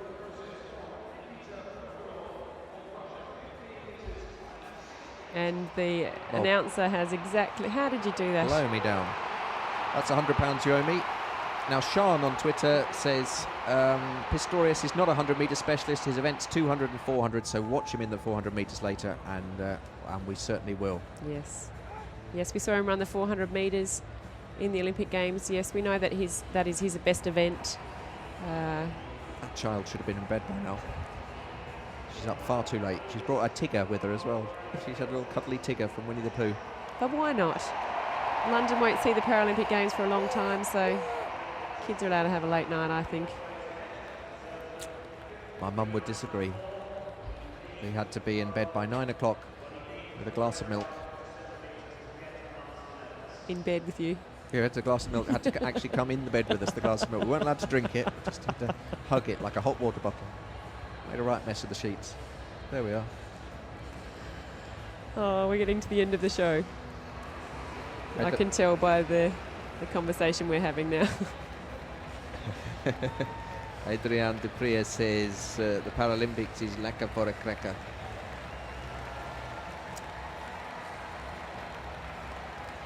And people tweeting their favourite moments from the games. Patty Loof says the blind runners and swimmers, the high jumpers with one leg, and the gold medalist from Mexico swimming with one arm and no legs. Yes, can I mention that the high jumper with one leg from Fiji, Lisa Delana, I got to interview him last night at the Paralympic ball we had, which raised some great money for Great Britain or British Paralympic Association, also the Agitos Foundation. But he is the first ever Fijian to win a gold medal, whether it's Paralympics or Olympics, and he was just saying how his phone won't stop ringing and how he's just become a superstar overnight in his country. So that is a fabulous story. Well done for mentioning him. 174 he jumped on his first attempt, and lucky he did on his first attempt because one of his other competitors also jumped 174, so it was a count back, and he took the gold. Second heat. for the men's 400 metres T11 class. And the competitor we see there in 2021 is Octavio Angela dos Santos of Angola. Dustin Riley Walsh inside him, Daniel Silva of Brazil, Walsh is from Canada, and Ariane Isnaga of Cuba on the inside lane. And they've all got guide runners with them. So people just tweeting their favourite Paralympic moments so far. @Paralympic is our Twitter handle. Got a nice message here saying, thanks for the great commentary. You biscuits, we're both biscuits tonight, so I really like this. I'm going to have to take this one back to Australia. If you could be a biscuit, what biscuit would you be? Oh. I would be a hobnob. I think that it's oaty, crunchy taste. I think I'd have to be a white chocolate macadamia biscuit. Would you? One of my favourites. Yeah, with your blonde hair. It's Daniel Silva of Brazil with his guide, Leonardo Souza Lopez. And we saw Silva win silver a couple of nights ago. Over the 200 metres, I think it was, if I remember correctly. Daniel Silva has a personal best of 49.82, which in fact happens to be the world record over this distance. He set on the 18th of November 2001 in Mexico. So the Cuban, Ariane Isnaga, on the inside lay, Daniel Silva of Brazil, the world record holder, Dustin Riley Walsh of Canada in lane 6, and Santos of Angola in lane 8. And we're expecting Silva of Brazil in lane 4 to be a comfortable qualifier. There he is, you can see the tie between the two of them. They're showing some great detail here. The precision that the guide has to set the athlete up in. The start is the most important part of this race. They need to make sure they come out with exactly the same rhythm, because you just can't chase this. And off they go then, men's 400 metres, T11, round 1, heat 2. It's Silva in the green, who's got away extremely well. Santos of Angola going extremely well in the outside lane as well. And they're neck and neck, not much between them at the moment. Silva of Brazil in danger of just running out of his lane there, the guide just pushing him back. Here comes Silva of Brazil now, overtaking Walsh of Canada. In the outside lane, Santos of Angola still going very well, and Isnaga of Cuba on the inside, still in with a shout when the stagger unfurls. But as expected, it's Daniel Silva of Brazil, 33 years of age. He holds the world record of 49.82, and he's in the lead at the moment. He's going to be the one that qualifies. Isnaga of Cuba will come in second and have to hope for the fastest time, but he's a long way back, and it's a time of 51.41 for Daniel Silva of Brazil, who's safely through to the final. Very convincing win there. As you said, first in each heat, go through the final, and the next fastest. There he is with his guide, Souza Lopez. And it's just inspiring the way these blind runners can run. Imagine running as fast as you can, and you cannot see where you're going.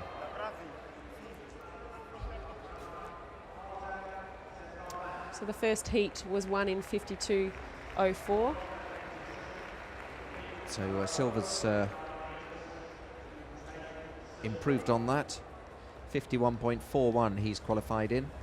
So he will go through, and Dustin Riley Walsh with 53.64 is not as fast as Mukunda of France. So at the moment, Mukunda of France still in the final, unless the person in the third heat gets a fastest time. So Daniel Silva of Brazil qualifies, Armando of Angola qualifies, and a provisional qualification place at the moment for Mukunda.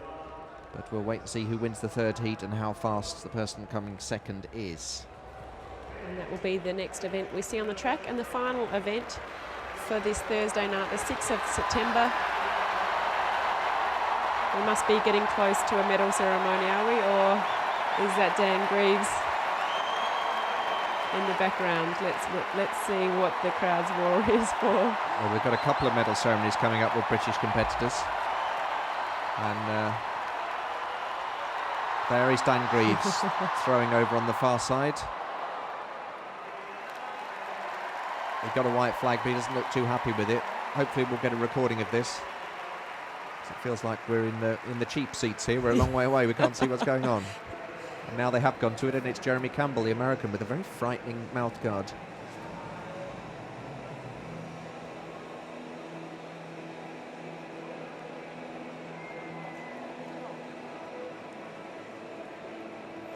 Jeremy Campbell, 25-year-old American, PB of 63.46. And I'm just not sure what attempt we've caught up with here, but he has thrown just over 60, or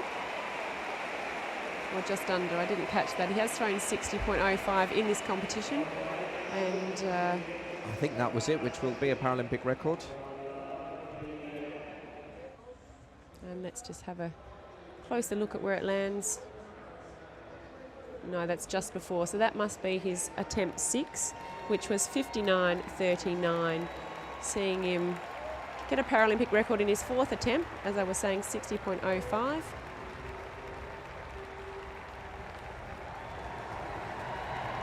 Ranking him in 1st position. So this is F44 final. They're all of the same classification, so the longest distance will win this event. And we just saw Jeremy Campbell, the previous thrower, in 1st position.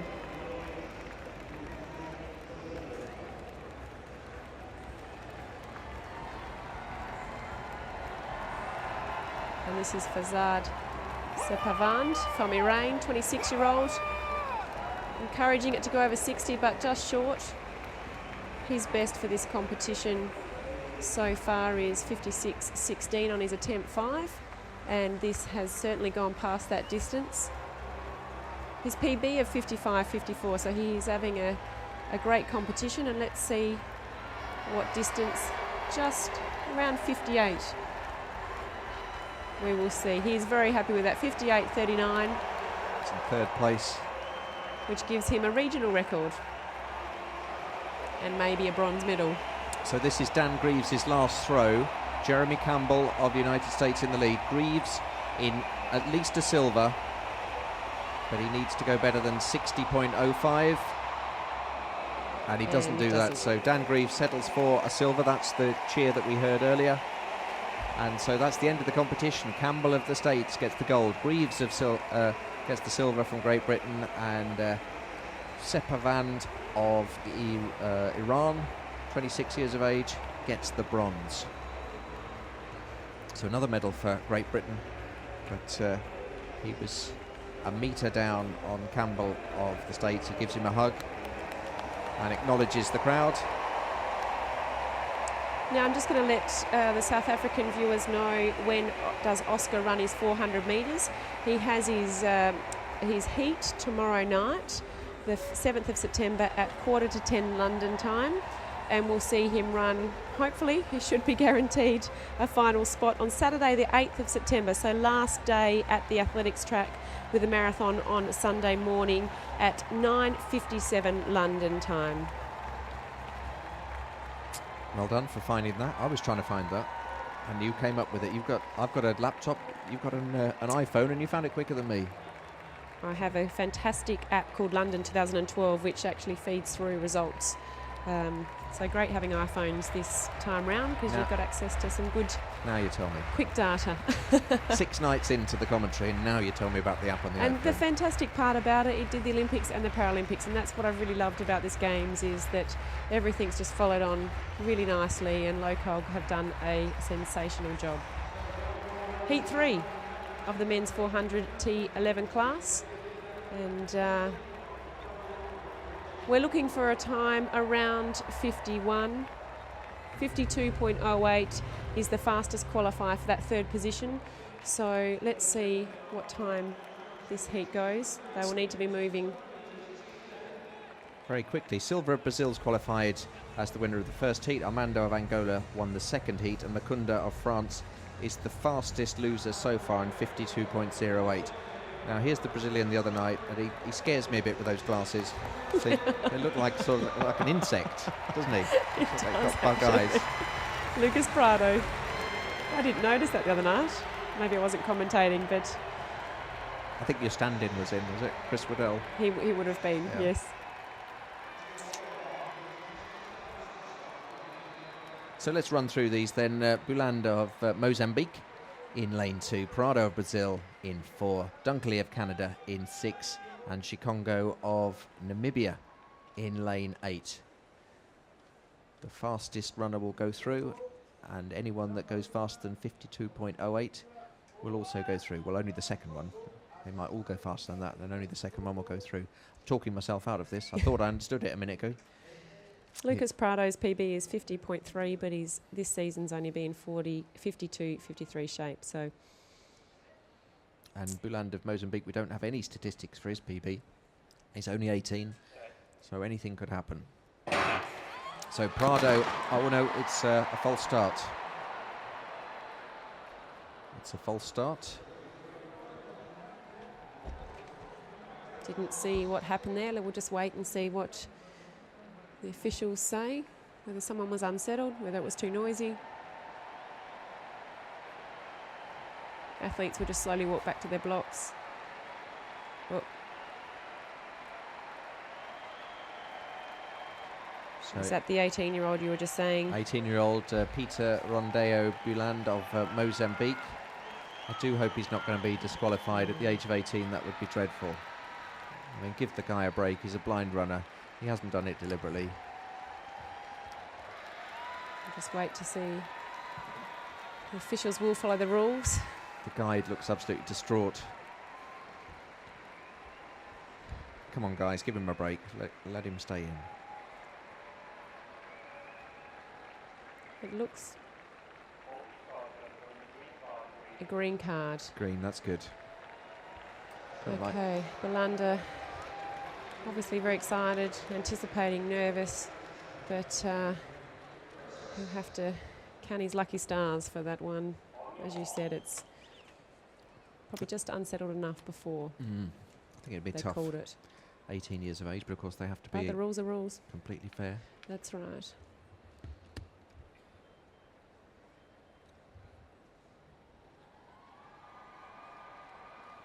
So let's just run through the list again. There's Prado of Brazil in lane 4, Buland of Mozambique, the youngster, in lane 2, Dunkley of Canada in lane 6, and Shikongo of 8, Namibia. There's some fools in the stadium making a noise. Be quiet. This is the start of a blind runner's race. They need silence. And away they go, and it's Prado of Brazil who's away the best. Buland does get away this time on the inside lane. Prado of Brazil already making up on Dunkley, and Shikongo of Namibia absolutely flying in lane 8. Shikongo of Namibia in the lead. Prado of Brazil catching on the inside, but Shikongo's absolutely flying. He's got a personal best of 52.98. Prado's gone at least 2 seconds faster than that, but Shikongo of Namibia still looks to be just in the lead. But wait for the bend here as the Brazilian comes round. It can sometimes be deceptive. Here comes Prado of Brazil. It's Prado of Brazil and Shikongo. Shikongo just in the lead at the moment. Now Prado of Brazil on the straight is stretching out, but Shikongo going extremely well indeed. Shikongo ran the best bend, but Prado's done the best on the straight. He keeps going. It's going to be a time of 52.01. And that means I think Shikongo's just going to be a little bit too slow, and Mukunda of France in 52.08 I think will go through, but we'll just wait for the times to come up. Certainly it's the Brazilian Prado who's gone over the line first in 52 exactly, and then Shikongo 52.45 just missing out, so Mukunda of France will get that other place in the final. So the qualifiers will be Silva, Armando, Mukundo and Prado. Well done to Shikongo. Not enough to make the final, but personal best time for him of 52.45. Ran a great bend, but just couldn't do it on the flat. Not the And flat. and It's the all stagger. flat, isn't it? That's the right. But the straight, that's what you call and it. that's the deceiving part, isn't it, when the stagger picks up, and just to see where they are placed. But Prado ran a great race, did what he had to do. Jonathan Duckerley from Canada, the time of 55.27, and Bulandi, the young 18-year-old, with a time of 57.51. And we've got, as you mentioned before, we don't know what his PB or season's best is. Let's hope. Oh, it is. It looks like it could have come up as a season's best for him. Yeah. I think that's mainly because it's the first time we've had from him this season, so they've said, yeah, that's your best one. True. Alison Green on Twitter, how amazing was David Weir, then Johnny Peacock? I was shouting and crying at the same time. Alison Noblet says, amazing night. Johnny Peacock and David Weir, true heroes, gold, gold, gold. And Sarah Phipps says, the athleticism and performance of all the athletes, first or last, they're all winners. And there's the final lineup for the men's 400 metres, T11. Silva, Prado, Armando and Makunda. There's your cameraman again, all suited up inside the flame. In his asbestos suit. So Ladies that's the end of the action, but stay with us for the medal ceremonies. 800 metres, T54. They're going to be noisy. Very noisy. And I'm going to have to stand up twice here because they're going to play my tune, God Save the Queen. The medals will be presented by Mr. Eddie Izzard, British comedian. So you were telling us about before. There's Eddie Izzard, comedian, one of my favourite. He's getting quite emotional there. Yeah. Fabulous. British Airways. Eddie Izzard's a fantastic comedian, and he does a routine entirely in French Ladies and as well. gentlemen, the bronze medalist representing Thailand, Sachon Konjen. Well done to Sachon Konjen from Thailand, picking up the bronze medal in the men's T54 800 metres. Always been strong competitors in this class in Thailand. Now that is a tracksuit with a lot going on.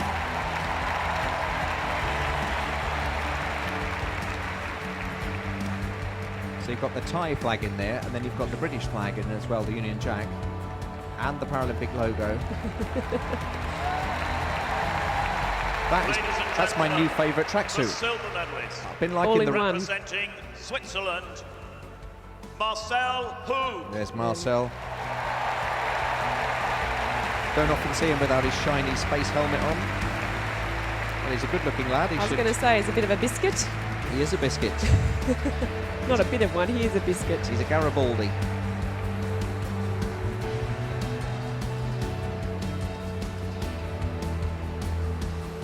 World record holder in this event. But it would have had to produce a world record tonight to be in the next position, the gold medalist. We need to say goodnight to Cynthia from Kenya. The gold medalist. Good night, Cynthia. Good night, Cynthia. Representing Great And here Britain, comes the werewolf, the David werewolf. Weir. David Weir, the werewolf of London. I used to be a werewolf, but I'm all right now. He's been in this sport for a long time, 15 years experience. And there's no more action at the Olympic Stadium, but no one's going home because they want to see David Weir and they want to see Johnny Peacock and they want to sing that Great Britain national anthem.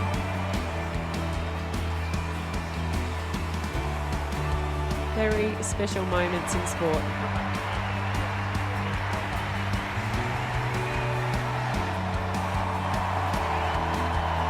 Gold medalist for the men's 800 metre Ladies and T54. gentlemen, as is customary, will those who are able please stand for the national anthem of Great Britain. And I'm on my feet.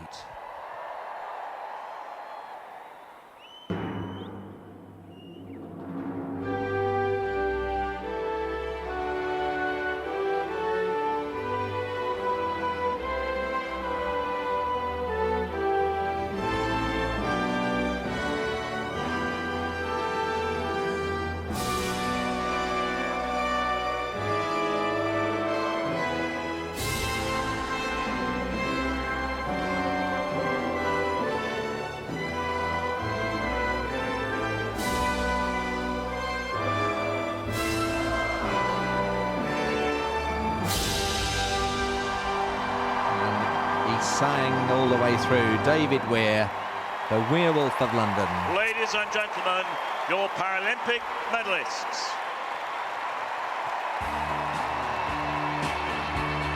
And how the other David Bowie.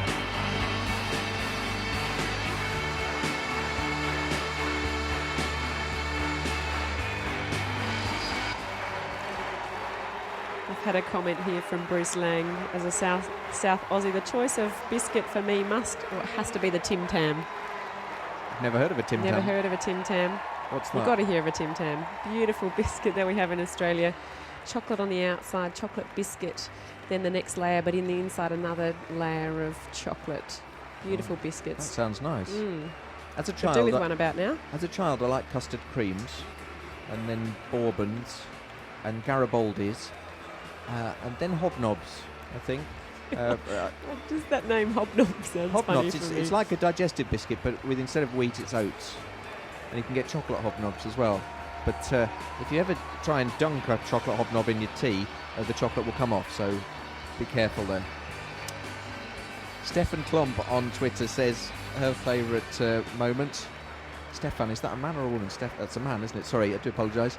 Stefan Klomp on Twitter says everything from referees to volunteers and from athletes are some of the favourite bits here. And Matt Austin says that when I was there, the crowd were going wild for David Devine's 800 metre heat on Monday. Never heard a noise like it. So the result of the women's javelin just going through. I always feel that we don't show you enough of the field events. But it's all sort of happening at the same time. And it has now finished. And we saw Jalal of Algeria get the silver. Volik of Russia got the bronze, but it was Liu Ming of China with a regional record of 23.48 who got the gold. So we're nearly done here on Paralympic Sport TV, but there's just one medal ceremony to go. Ladies and gentlemen, and it'll be the quite victory noisy. ceremony for the men's We can 100 already hear metres them. T44. Peacock. Proud as a peacock. Yes. I can see the headlines tomorrow morning. I don't need to buy a The paper. medals will be We've got presented Sir by Philip Sir Craven. Philip Craven, President of the International Paralympic Committee, What a special moment for him who's to accompanied present a by gold Mr. medal. Ed Warner, Chairman of the to one of his International athletes. Paralympic Committee, Athletics. Ladies and gentlemen, the bronze medalist, representing South Africa, Anu Furi. Well done to Arnold Furry. Bronze medal in the blue ribbon event.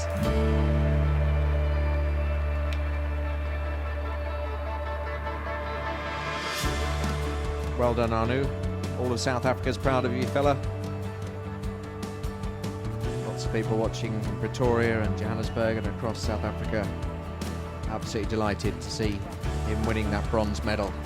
In a time of 11.08, which is a regional record and a personal best for him by 0.01 of a second. Well done to Anu Ladies Furry. and gentlemen, the silver medalist, representing the United States of America, Richard Brown. Richard Brown from the States, he's bouncy. There he's got the United States coloured earrings. Time of 11.03, which is a personal best for the 21-year-old American. And he's elated. Love seeing this when athletes showing their emotion and excitement. And ladies and gentlemen, the gold medalist and Paralympic champion, representing Great Britain, Johnny Peacock. Go, Johnny, go. Well done, fella. Just 19 years of age, and he stood up to some experienced competitors, Arno Furry, Oscar Pistorius, Richard Brown, and the Americans Blake Leaper, Jerome Singleton, and he beat them all and set a new Paralympic record. Well done, fella. 10.90, the only athlete in the race to run sub 11.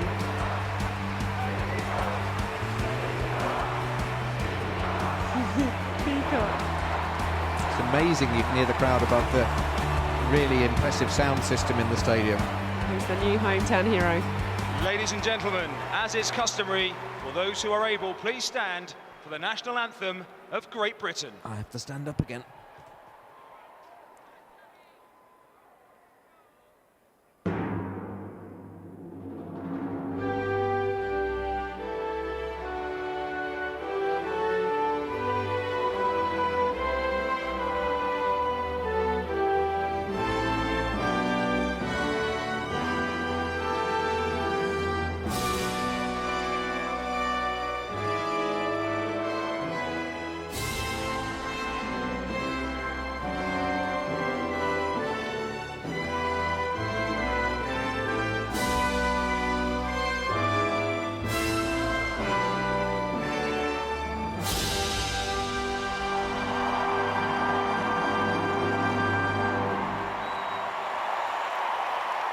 There's Lord Co and Ladies and gentlemen, the Princess your Royal, Paralympic Princess Anne. medalists.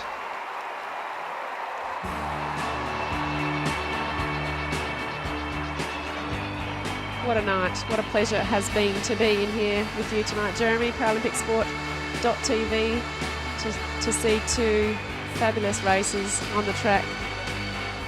Yeah, the David Weir race and the Johnny Peacock race, both brilliant events. I don't think it's sunk in for him yet.